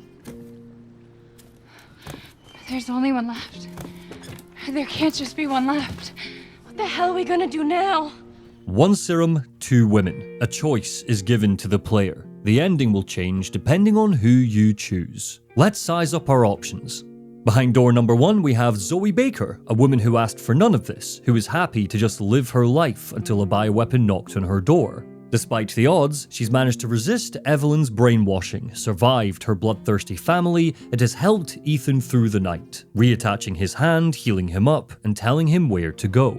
Behind door number 2, we have Mia Winters, a woman who cut off Ethan's hand and tried to kill him. Fair enough, I say, she was under Evelyn's control during all of that, it's hard to hold it against her. But she has clearly lied to Ethan before the events of the game, despite us not knowing what the lie is just yet. She is also, somehow, responsible for what's happened to the Bakers. Oh, also, she's Ethan's wife. At the heart of it all, that wife part is what's most important. It's where the game puts its weight. It's the sole reason Ethan even came out here. But at this point, we've had enough clues she's been up to something that it's hard to trust or even like her. I understand Ethan choosing Mia, but why would I? Zoe has been my ally through all of this. Mia is the canon option. If you pick Zoe, both women die, so you get punished for taking the choice seriously. It feels like the choice has been shoehorned into the game to throw back to the Umbrella saga for nostalgia's sake. The old games had alternative endings. Now 7 does too. Look, it's returned to the series' roots. But that's only a fun nod if the choice makes any sense. It ought to have been taken out of our hands and given to Ethan. If he chose Mia, I would understand. There's a romantic history there that we didn't get to see. But from the player's perspective, Mia has been nothing but erratic, untrustworthy, volatile, and when all is said and done, the game seems to think she's a better person than she is. As Ethan cures her, she claims her memories are yet to return. They escape the house in a boat and pass through the swamp. But before they can get far, the mold reaches out with humongous branch-like tendrils and swallows them whole. So, let's leave them to their fate and consider the end of Zoe. She's still breathing. Call in to HQ. Did you say Zoe? Sir, do you live here? What the hell's wrong with her? A couple of weeks after the end of the main game, Joe Baker, Jack's estranged brother, finds Zoe deep in the swamp. She crystallizes before his eyes, and the game's theme of family hardens with her. Joe, being the ever-loving uncle, decides to save her. The hunt for a cure begins. End of Zoe is a purposefully silly piece of DLC. In a series full of wizards, lightning-armed buddies, and boulder punching, the story of Joe Baker somehow manages to find a new tier of goofy. This isn't a horror story, it's closer to the later Wolfenstein games in tone. At one point, we get a mechanized gauntlet that punches at 50 horsepower. We then use that gauntlet in a boxing match with Swamp Thing. Joe Baker doesn't fear the mold, he thinks of them as pests. In his home, we find a diary where he writes, "It was some sludge-covered god knows what with huge teeth and claws. Tried to get at me, so I punched the fucker's teeth in before it could." That monster hangs in his yard. He's turned it into a punching bag. The main game defines its combat system with resource management. This DLC defines its combat system with brawling. Joe has a goddamn machete, but he doesn't use that, he just punches monsters in the face. He doesn't open doors, he punches them, something that's mechanical. Effigies act as power upgrades and the swamp is riddled with them. He doesn't eat green herbs, he rips grubs and centipedes out of trees and mashes them into his mouth. He takes a horrific angle from Marguerite, the bugs, and makes it positive, a means of healing. This more light-hearted approach works because End of Zoe should be the last thing you play. It is the end of Resident Evil 7's story, similar to how Separate Ways is treated in Resident Evil 4. It wraps up the loose end of Zoe and takes a bleak moment, her supposed death because of a choice that we make, and turns it into something hopeful. An uncle who, against the odds, punches his way to success and saves his niece. But the cheese factor doesn't mean that his story is easy. It's certainly easier than Ethan's adventure, mainly because tape recorders are bloody everywhere, so death isn't punished as brutally, but just like Ethan, Joe is stalked by a bloodthirsty killer. All right, now just let it work. Grabbing Zoe's cure is the simple part. The challenge comes from Swamp Thing, a mossy, sludge-like creature that regularly pops up to break Joe's nose. Suspiciously, it seems more humanoid in its movements, not like the sluggish, wobbly gait of the mold. It burns Joe's house down, kidnaps Zoe, and when we catch up with him in a nearby church, a revelation. This thing is Jack Baker, his final form. After Ethan blew him to hell, he merged with the swamp and is reformed into a brutal, mossy thing that fights like a boxer. Joe has met his match. The hand-to-hand combat is fun conceptually, especially because it leans into Joe's characterization, but it doesn't feel good to engage with. The field of view that is so effective in the main game, bringing us close to the disgusting and the dangerous, affects the timing of swings and blocks. It's tough to understand just how close we are to the mold, so Joe will flail around, smacking empty air when it really feels like I should be breaking jaws. Especially when fighting the four-legged molded, monsters that are already so agile, the simple combos don't feel good to pull off because they won't register the first punch. The solution is to throw yourself into stealth and the handful of new tools. Joe can snap necks and stamp on heads if he creeps up unnoticed. Stake bombs can be set up like remote mines. Throwing spears can be cobbled together for distant damage. Typically, these are one-hit kills if you get them on target, but if you miss, they can be retrieved for another go. They contribute to feeling like a resourceful wild man, and are key for the DLC's new monster. It is shocking that gators don't appear in the main game, and the answer likely lies in scope. Ethan doesn't spend much time at all in the Louisiana swamp. His experience is relegated to the house and the nearby salt mine, so unfortunately, he doesn't get much of a chance to encounter any wildlife. After the ship Annabelle crashed into the bayou, the mold started leaking into the nearby swamp, infecting anything unlucky enough to drink from the water. Joe can't punch gators. You can't punch gators, Joe, don't be silly. So throwing spears are a necessity for these sequences rather than a nice to have. What makes the gators stand out is that they're treated less like enemies to conquer and more like hazards in a puzzle.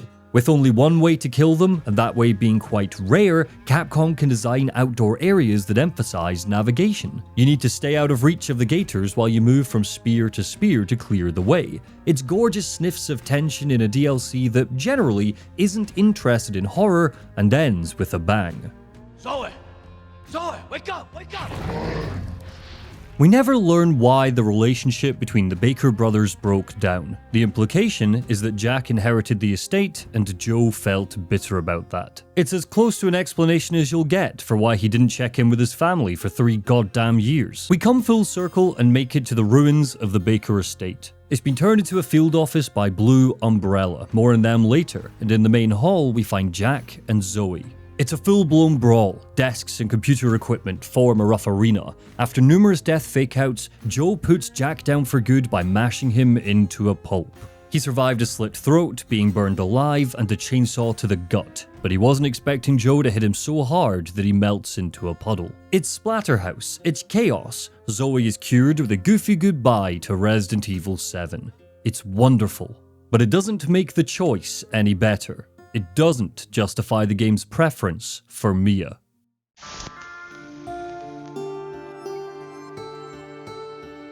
Mia Winters is the villain of Resident Evil 7, and Resident Evil 7 doesn't seem to know it.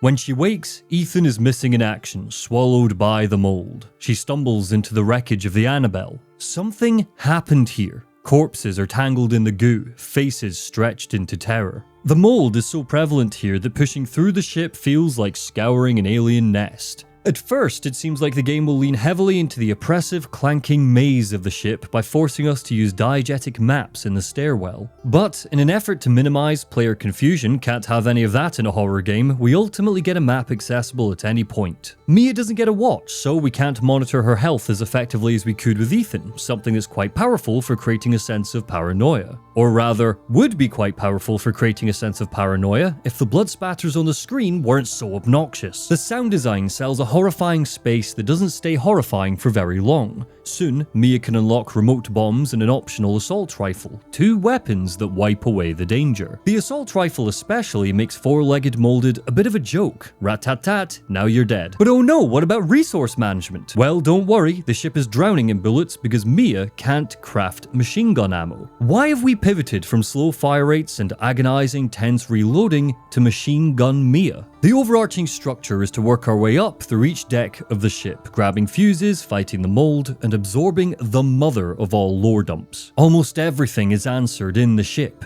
Evelyn's importance, how her powers work, what happened to the Bakers, and Mia's complicity in all of it. She didn't attack you? It's part of her imprinting protocol. I can't believe this is happening. A lengthy flashback lays out the tale. Mia and her colleague Alan worked for the Connections, a seedy criminal organization that creates and sells bioweapons now Umbrella has fallen. Brandon Bailey, once a founder of Umbrella, heads it up. Mia's job was to traffic a bioweapon, Evelyn, to Central America. Evelyn broke containment, took over the ship, and smashed it into the Baker estate. Mia and Alan were to act as parental guardians, both to avoid suspicion and to groom Evelyn into staying calm. Evelyn imprinted on them both, viewing Mia in particular as her mother. It's clear from the way Mia talks that she understands what Evelyn is and how she operates. She comments on the imprinting protocol. She notes that hallucinations are a side effect. Mia understood that Evelyn isn't just a bioweapon. She's not a mindless monster like a licker or a hunter. She is a superpowered child. She might have been grown in a test tube, but she's developed an ego, likes and dislikes, opinions, and feelings. Evelyn feels sorrow, pain, trauma. From the way Mia interacts with her, she understands all of this and chooses not to care. Back at the start of the game, we catch a clip of Mia on the ship, before Evelyn went rogue. Oh, good news. I'm gonna be coming home soon. Yay! Oh, I cannot wait to be done with this babysitting job.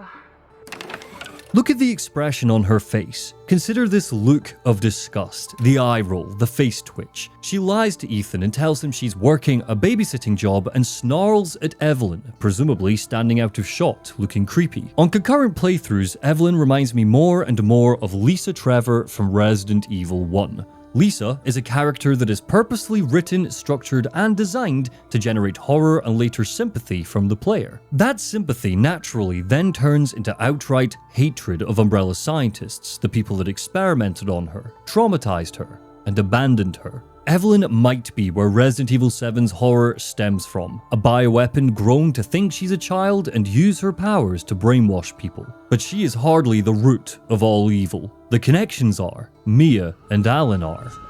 She trusts you. That little bitch, she never trusts. Okay, wait. Evie, no, Evie! Alan, I didn't mean to listen. call you that. I find it interesting that Mia has such severe memory loss. If every brainwashed person is connected to Evelyn, that memory loss might be a sign that the bioweapon is trying to forget the trauma of her early years. Of desperately searching for a family, a mother, and being met with needles, labs, and doctors instead, arrogantly believing she could be controlled. "She is not my child," is scrawled on the wall of the ship. Did Mia write this, or someone else caught in Evelyn's sights as she desperately hunted for someone to care for her? As we explore the ship, Evelyn appears regularly, asking Mia if her memory has returned yet, yelling that Mia promised that they would be a family. False promises delivered by a monster. During bursts of clarity, Evelyn clearly blames Mia for what happened to her because Marguerite, speaking on her behalf, yells, "You can't escape your share of the blame, missy." The blame for what? likely the pain that Evelyn carries. She is a bioterrorist child trafficker who lied to her husband and feels no remorse when she remembers what she did. So much of the game points us purposefully to Mia's crimes. So why does it feel like the game wants us to ignore that and care about her unequivocally when the choice appears? Why does it feel like the game is doubling down on Evelyn's villainy and ignoring Mia's part in the play? Listen, the girl just wants a family of her own. She's the key, all right? You find her, and you stop her. All of this comes to a head at the end of the ship sequence. Ethan is lost in the mold, connected to the hive mind where Evelyn has copied the personalities of those she took over.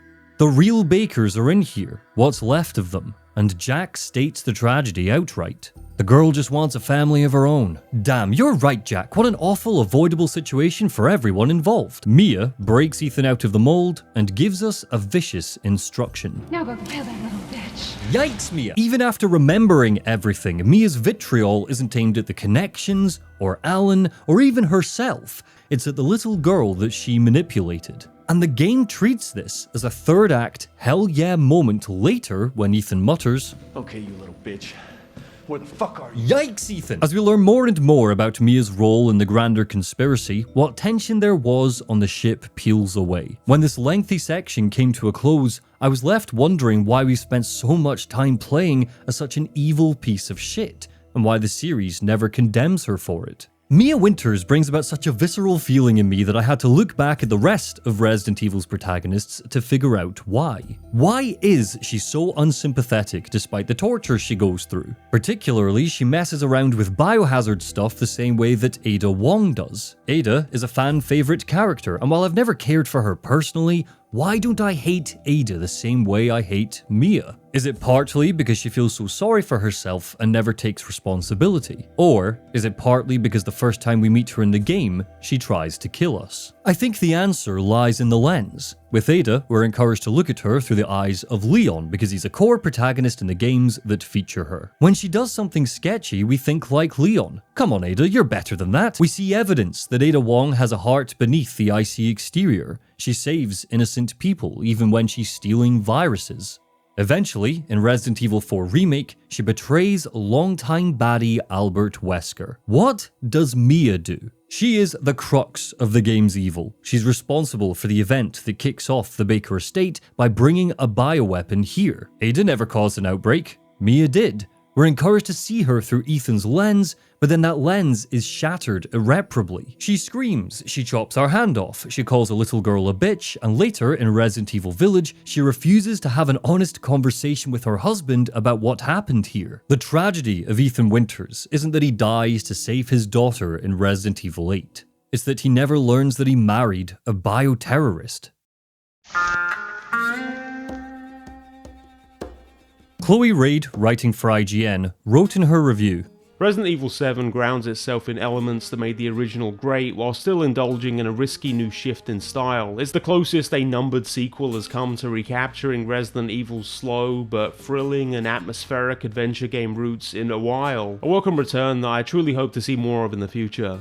Everyone, myself included, was so glad that Resident Evil was a horror game again that, frankly, we went easy on how crap the final quarter is. It pains me to say that once you leave the house, everything starts to buckle. Jack's underwhelming final fight, the choice, Mia's confusing place in the story, and a ship sequence that outstays its welcome are just the beginning. The Abercrombie salt mines feel like they're just here for padding. This is Alpha 1. Report. Did you find anything? A thorough search of the Baker property revealed 0 survivors. Repeat, 0 survivors. We did find evidence of a skirmish. As Ethan tries to make his way back to the house, fueled by determination, grit, and planning to kill Evelyn, we pick up a confident action man voice on the radio. Chris Redfield is in Louisiana. The mines feel like they're building to Lucas. He's the one that got away. His trip mines and trap crates are littered throughout the caves, but his demise is saved for the DLC, not a hero. So, because literally nothing of note happens in the mines, let's check in with Chris. A good thing, because it's starting to feel like I'm being hypercritical of a game I really like. Not a Hero is an excellent DLC chapter that released for free a few months after Resident Evil 7 and should have just been part of Ethan's main adventure. This is not a game that needed Chris Redfield, and more importantly, it's not a franchise that needs Blue Umbrella. Imagine if Krauser's confrontation was saved for DLC, or Moreau, or It. Wait, that's a bad example. 4 years after the events of Resident Evil 6, Chris is still working for the BSAA, but Blue Umbrella, the new Umbrella reborn as a private military company, has asked for his help with Operation Lurking Fear. This is a mission to capture Lucas Baker that takes place a few hours after the end of the game. We didn't get much from the first unit before we lost contact, but apparently Lucas turned the mine into his own personal hideout. Lucas' chaotic intelligence steamrolls the chapter. 3 men are missing with associated traps and games set up for Chris to contend with. He dresses as a Blue Umbrella soldier and plays dead just so he can leap up and ambush Chris and lock a bomb around his arm, an asshole to the end. What's most impressive about Not a Hero is that it doesn't lose sight of tension or horror. Chris goes in without backup because Lucas has taken over the mine and it's too dangerous for a whole platoon. Traps, trip mines, pressure plates, lasers, turrets, and contaminated air keep the adventure slow. Just because Chris is a badass doesn't mean his gameplay needs to be explosive. Just because he's a Raccoon City survivor doesn't mean he can't be scared or surprised. The mine doesn't railroad the player. It spins off into 3 sections and we need to find tools and equipment that let us master each one. Monsters in a wide open space that require special ammunition. A dark tunnel full of explosive hazards that night vision would make simpler. A contaminated labyrinth that needs a high-grade air filter to breathe in. I'd go so far as to say it's Metroidvania-light, particularly because the high-grade air filter makes earlier contaminated areas harmless. But night vision is unfortunately just contextual. The whole mine is dark, so it's strange that it only activates in super dark areas. Just like the flashlight, it'd be great if we had full control over when to turn it on and off. This is a detailed, varied key hunt in a part of the mine that Ethan somehow skipped, and that key hunt is treated as a puzzle that dominoes. A key is in a storage unit that Lucas has raised. To lower it, we need to find a crank, but then the crank jams, so we need to find a new gear. Moments like this are strewn throughout, forcing us to stop, take stock, and think, not just blast. Backtracking isn't just encouraged through optional stuff, it is necessitated. We find a key in one part of the mine that leads to another. Doors, decorated with Lucas's sigil, remain locked until we find the right tool to pass through. The mask that Chris wears specifically keeps the tension. It makes him feel well armed and technologically powerful just for the game to quickly strip away that feeling by introducing unexpected hazards. Military tech doesn't need to cut through the horror, it can contribute to it as well. When we pass through contaminated parts of the mine, the UI is treated as a stress mechanic. Lucas releases spores in the tunnels, so when we explore or fight monsters, an oxygen counter ticks down, meaning we need to push through as quickly as possible. That also obscures our vision. It's tough to see, tough to track enemies, and tough to find our path through. The traps aren't one note. Some of them are just here to toy with us rather than be dangerous. Later, in the laboratory, there's a turret at the end of a corridor that we have to get noticed by, but when it opens fire, it's out of ammo. There to scare. There to lean into the ebb and flow of tension. Chris, we've been over this. Maybe the BSAA is convinced. If they weren't, I wouldn't be here. But working with Umbrella is going to take some getting used to on my part. In a series that teems with very dumb stuff, Blue Umbrella might be the very dumbest stuff of all. When we first glanced at their logo, the implication was that, for some reason, Chris had left the BSAA and is now working for Blue Umbrella. That isn't the case. He's effectively here as a specialist freelancer. Why is that? What is Blue Umbrella? And most importantly of all, why should anyone care? A file lays it all out. We will put a stop to not only anyone who is engineering or selling bioweapons, but those who support those efforts as well. We made a mess, and now we have to clean it up. By keeping the Umbrella name, we show that we take responsibility for that mess. Hey guys, let's reclaim the Umbrella name and make it a force for good so nobody forgets what we did. Oh, sure man, no worries. While we're at it, let's start up a company called Nazis Incorporated that fights white supremacy. We learned the Blue Umbrella is primarily staffed by people who once worked for Umbrella. Presumably, mercs like Carlos Oliveira are over there fighting the good fight, but you've got to wonder what the point of this is. In the year 2025, Resident Evil is approaching Metal Gear Solid levels of absurdity with how many wild and wonderful organizations there are. Umbrella, Neo Umbrella, the Family, TerraSave because Terra doesn't need to end with Rist, the BSAA, the FBC, Tricell, the Connections, the organization. And that's just focusing on the games. 3 of these companies exist to stop bioweapons, one of which is sanctioned by the United Nations. Why would Blue Umbrella look at the state of the world and the companies already kicking ass in the fight against bioterrorism and decide they're going to be a competitor in that space? We all know the answer, but Resident Evil is yet to say it out loud. Profit. Both for the series, hey look, a recognizable logo, our umbrella back, it's a mystery, and in universe. They are a private military contractor. Something fishy is definitely going on here. We are yet to learn who even funds it or leads it. We pick up that they reincorporated in 2007. Where were they during Wesker's attack in Africa? Feels like something they should have gotten involved in. What about Terra Grigia? Or anywhere in the cluster bomb that is Resident Evil 6? And why is Chris Redfield even here? I don't know about you, Christopher, but I'm getting real tired of playing games. 3 men, Lucas. 3 of my men dead because of you.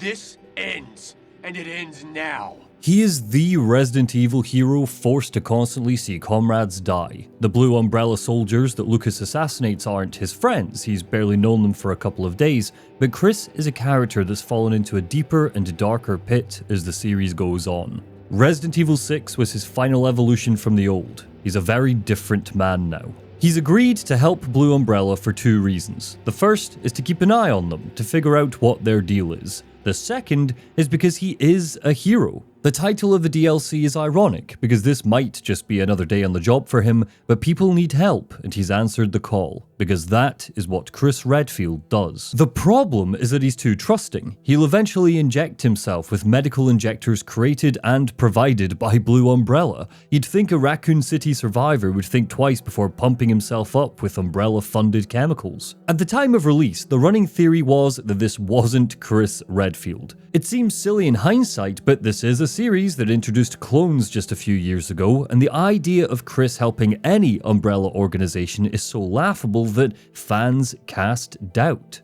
He looks different in the RE engine, with a design that was thankfully tweaked for Resident Evil Village. He also isn't voiced by Roger Craig Smith of Bugsnax fame, and that is a damn shame. Smith has a natural growl that brings calm gravitas to everything Chris said in 5 and 6. He helped mold the character and give him an arc, a steadfast performance in a franchise that was spiraling. Knowing where this is going, and the erratic, frustrating Chris Redfield that would eventually take center stage in Resident Evil 8, aligning with an idea as dumb as Blue Umbrella is strangely in character for where he is. He has somehow become Resident Evil's craziest character, and Capcom have written him into a ditch that they might not crawl out of. His weaponry bears reminders of the old days. The Samurai Edge AW model is a badass bioweapon-specific handgun that bears a dumb name. Why is a handgun named after Albert Wesker, a eugenics-obsessed bioterrorist? Is this so we don't forget the evil he did as well? But Chris has engraved stars into the side so he never forgets where he came from. He's also got Thor's hammer, a powerful shotgun, and shockingly, no assault rifle. In the name of power that doesn't evaporate tension, Chris's weaponry is powerful but has slow, lethargic fire rates. And that leads into how his combat is treated and the monsters that he fights. Lucas has been busy. After he made contact with the Connections, they sent out a research team to help him build his own laboratory inside the mine. Over 3 years, he led a reluctant group of scientists in mold research, trying to create new, more powerful variants. Those variants are locked down here. The White Mold. White Molded are a clever concept. Take an enemy faction that could have barely been obstacles because of Chris's tactical gear and make them threatening despite that. Regular ammo doesn't phase them, so you need to scavenge ramrod, alternative bullets specifically for the handgun. They pack a punch, but the feeling remains. You're forced to fight a new, invulnerable monster with just a handgun. Neurostun grenades can paralyze them, something that's a major boon because ramrod ammo and health is pretty damn stingy in the mines. The white melted design tinged with red scabs makes them feel painful to look at. If the regular mold lent to the rot of the house, the white mold looks like traumatic, mewling victims of Lucas Baker. One of Lucas's experiments are tiny facehuggers, baby molded that skitter through the cave network and leap at Chris's mask. They're an ammo drain, easy to kill but sprightly and frustrating, especially because he doesn't have an assault rifle. They stand out because they're so different from what we've seen before, but they're not the only variants. Suicide bombers come racing out of the dark and explode, another enemy type pulled from Resident Evil Revelations. Mama molded act as mini-bosses, spitting acid and vomiting up babies to distract. All of these stand between us and Lucas. He fed his research team to the molded and continued his experiments with new subjects. In a fit of madness, he decided to sell the E-Series data to another unnamed organization. Chris arrives just in time to destroy the transfer. His men are dead. All that's left is Lucas. How the hell are you still alive? You should be dead. We got your emails. We know you're funneling info to someone. That's none of your goddamn business, Chris.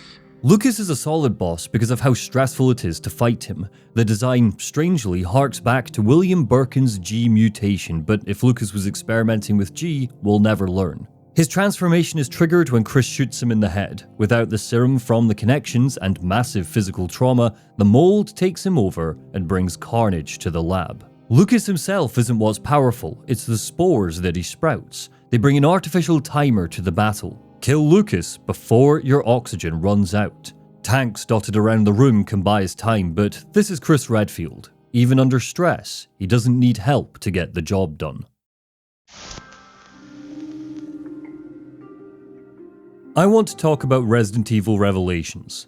10 months before Resident Evil 6 released, Koshi Nakanishi and a small Capcom B team finished production on a spin-off adventure for the Nintendo 3DS. It was created to combat criticisms like mine that Resident Evil 5 was too action-focused and the series had lost its way.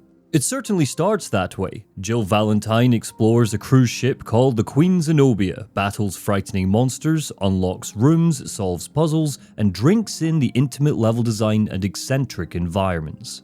It broods, it bubbles, it's tense. The Revelations games are known as rough and ready jewels, peaking out during a time where Resident Evil 5, 6, and Operation Raccoon City were advertised on the side of buses. And Resident Evil Revelations is that. It's creepy, it's unnerving, it handles its tension and its spooks well. Until the last third, where it devolves into eye-rolling twists about what ship we're on. There's a second ship, now there's a third ship, and structures itself not around puzzles, but timed races from one end of a map to the other while explosions kick off, barrels are thrown at Jill's head, and boss fights devolve into on-rails turret sections.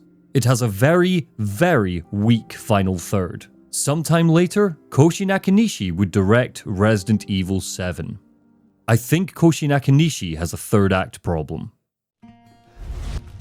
This is your fault. What? No, it isn't. There's a belief when it comes to Resident Evil that it is inevitable our final third will be weak compared to the rest of the game. The beautiful, lethal, gothic environment typically vanishes in favor of labs and industrial spaces. The mystery vanishes because we get all of the answers. The focus is on catharsis, not tension, so the spooks start to fade away. And while I understand that take, I don't think it's fair or inevitable. Resident Evil 1 introduced harrowing new monsters in the form of the Chimera, forced a pacing reset through its puzzles, and kept the stress and tension by making the player carry explosive fuel from one end of a dangerous lab to another. Resident Evil 2 did the same thing with keycards, IVs, and liquors that ambush us. Resident Evil 3 had the Dead Factory, a pacey tread through a waste disposal plant with Nemesis waiting at the end. Difficult puzzles lay inside, and some of the toughest monsters in the game roamed the halls. Resident Evil Code Veronica had us work through a copy of the Spencer Mansion, based inside an Arctic facility as we edged closer and closer to Alexia Ashford.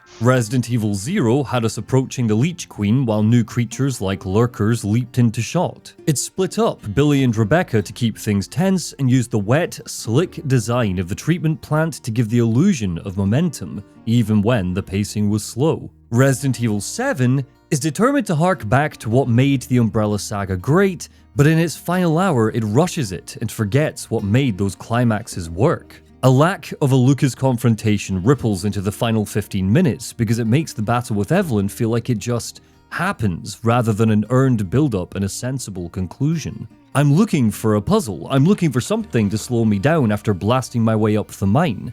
I'm looking for the tension. That comes with the music.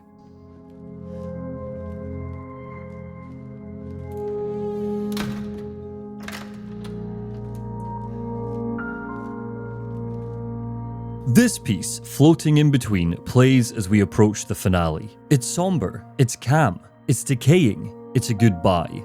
The way the droning and whining of notes fade in and out make them sound like they're struggling to find their tune. Disparately, a piano and a reverberating banjo pluck, as if they're trying to bring everything back on track. It feels like a song that once sounded very different on a gramophone or cassette, and has since lost its power. That feeling returns with the save theme. Listen to the wavering bassy notes at the bottom, as if the foundation of the song was always as rotten as the foundation of Evelyn's tragedy. After what the connections did to her, this was the only way things could end.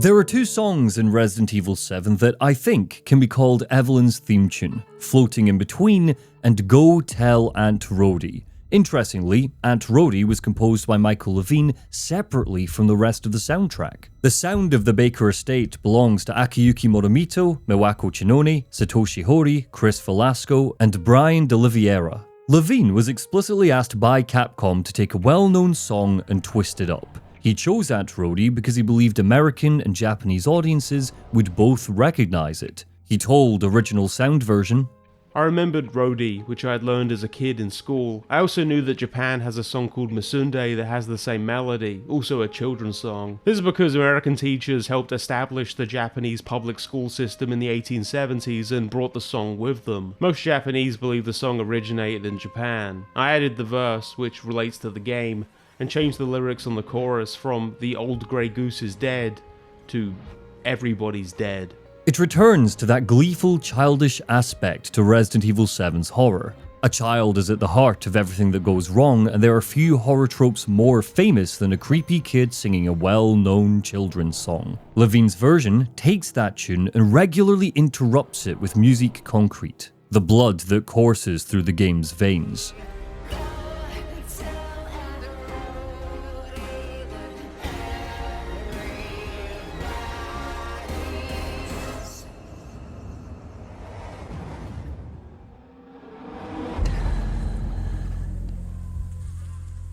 It's the bloody sound of panic, thicker than the coarse strings in its calmer moments. The majority of Resident Evil 7's soundtrack harnesses this, busy, spliced sounds that destroy whatever melody might have been suggested. You hear Resident Evil's understanding of atmosphere through how that rough, screeching, agonizing noise is regularly contrasted by sad banjos, mournful cellos, and echoing pianos. I've saved talking about the music because I don't want to leave Resident Evil 7 with a bad taste in my mouth. Looking at this script, I know that we've gone from fascinating highs at a celebratory return to form to being incredibly critical. That can't be avoided because the game does devolve the longer you play, but up until the end, Resident Evil 7's soundtrack is haunting, panic-inducing, and sorrowful. The mine quickly leads back around to the guest house from the start of the game, bringing us full circle in a gorgeous way that I really appreciate. Using a necrotoxin from the lab, Ethan injects Evelyn and the illusion disperses. A 10-year-old girl vanishes. Granny Baker sits in her place, sobbing, wondering sadly why nobody loves her.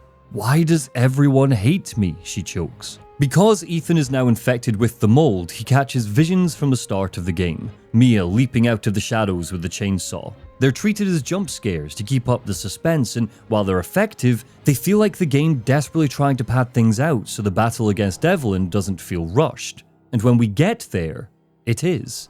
The ending is anticlimactic.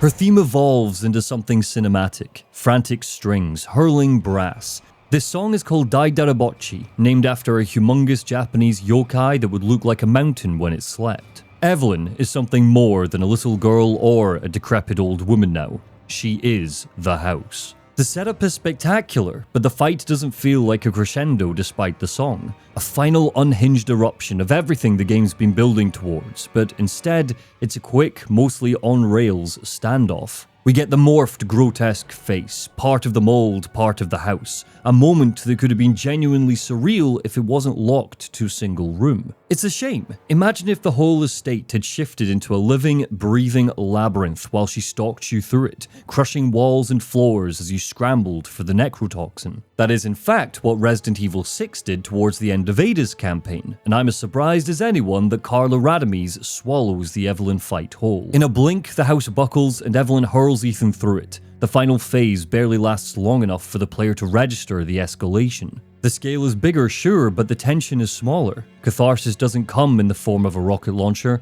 it comes from a handgun and a cameo by Chris Redfield. Mia and I weren't the only victims here. So were the Bakers. It was that thing, Evelyn, who made them that way. Ending 1, the canon ending, plays out like a postcard. Ethan limply muses that the Bakers were the true victims all along and resolves to move on, rebuild, and live happily ever after with Mia. You remember Mia, right? A character we've just spent hours discovering as a lying, complicit, morally bankrupt bioterrorist who never meaningfully atones for anything. Resident Evil 7 starts with sharp teeth and ends with milk ones. It's a paradox, the first 60% to some of the tightest, most confident horror Capcom has ever delivered. The Baker estate is a character unto itself, a living wound that bleeds inheritance, history, and hostility. Resource management is meaningful, puzzles matter again, monsters are scary not because of their numbers, but because of their unpredictability. The series remembers how to scare you without leaning on endless ammo dumps and power trips. The family theme in Blood, in name and in marketing is razor sharp in those opening acts. The Bakers are unforgettable villains because yes, Ethan, they are also victims, and the game lets you live in that messy moral space just long enough for it to get under your skin. Even Lucas, a snide little rat who's unrepentantly evil, feels like part of a larger, grotesque tapestry. But the moment you leave the house, the cohesion cracks. The final third trades dread for detours, a ship sequence that over-explains instead of unnerves, a salt mine gauntlet that could have been in any first-person shooter, and a choice that isn't really a choice at all. Ethan's arc closes on a note that feels emotionally false, because the game refuses to acknowledge Mia for what she is. However, despite the limp landing, RE7 is still vital. It's the game that reminded Capcom what this series is supposed to be. Claustrophobic, tactile, a little bit silly, and obsessed with forcing players into dangerous intimacy with things they'd rather not touch. It brought back the thrill of finding a crank, the joy of slotting an ornate key into a door, the giddy panic of hearing something heavy moving in the next room. Call it Resident Evil, call it Biohazard, 7 for the most part remembers what those names should mean. Not just viruses and monsters, but the people they infect, the houses they hollow out, and the thick trickle from close shaves that proves blood is indeed thicker.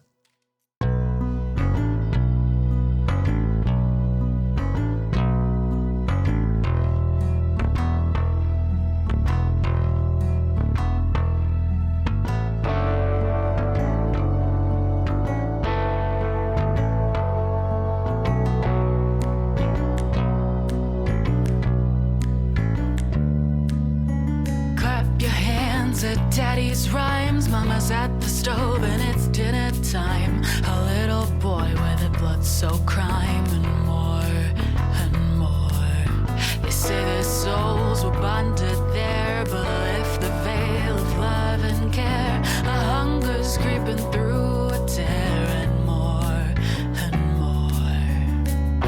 Something's in the water, and it's coating the walls. It's running to the kitchen and infecting the whole. Listen when I tell you.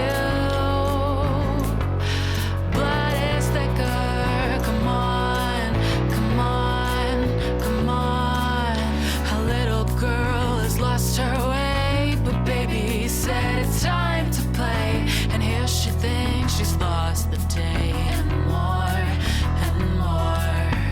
Gather for lunch, but the taste is wrong. Don't talk back, just sing the song. Grow a tree with branches strong, and more. Sing it with me. Something's in the water, and it's coating the walls. It's running to the kitchen and infecting the whole. Tell you, blood is thicker. Come on, come on, come on, come on. Open the door and let the winter air inside. Come on, hush, no time to hide. There's room for more and more and more and more. And now the winter saw through the baby's lies. The devil called, they turned with smiles wide, and as they burn, something's in the water, and it's coating the walls. It's running to the kitchen and infecting the whole. Listen when I tell you, blood is thicker. Come on, come on, come on. Something's in the water, and it's coating the walls. It's running to the kitchen and infecting the whole. Listen when I tell you, blood is thicker. Come on, come on, come on.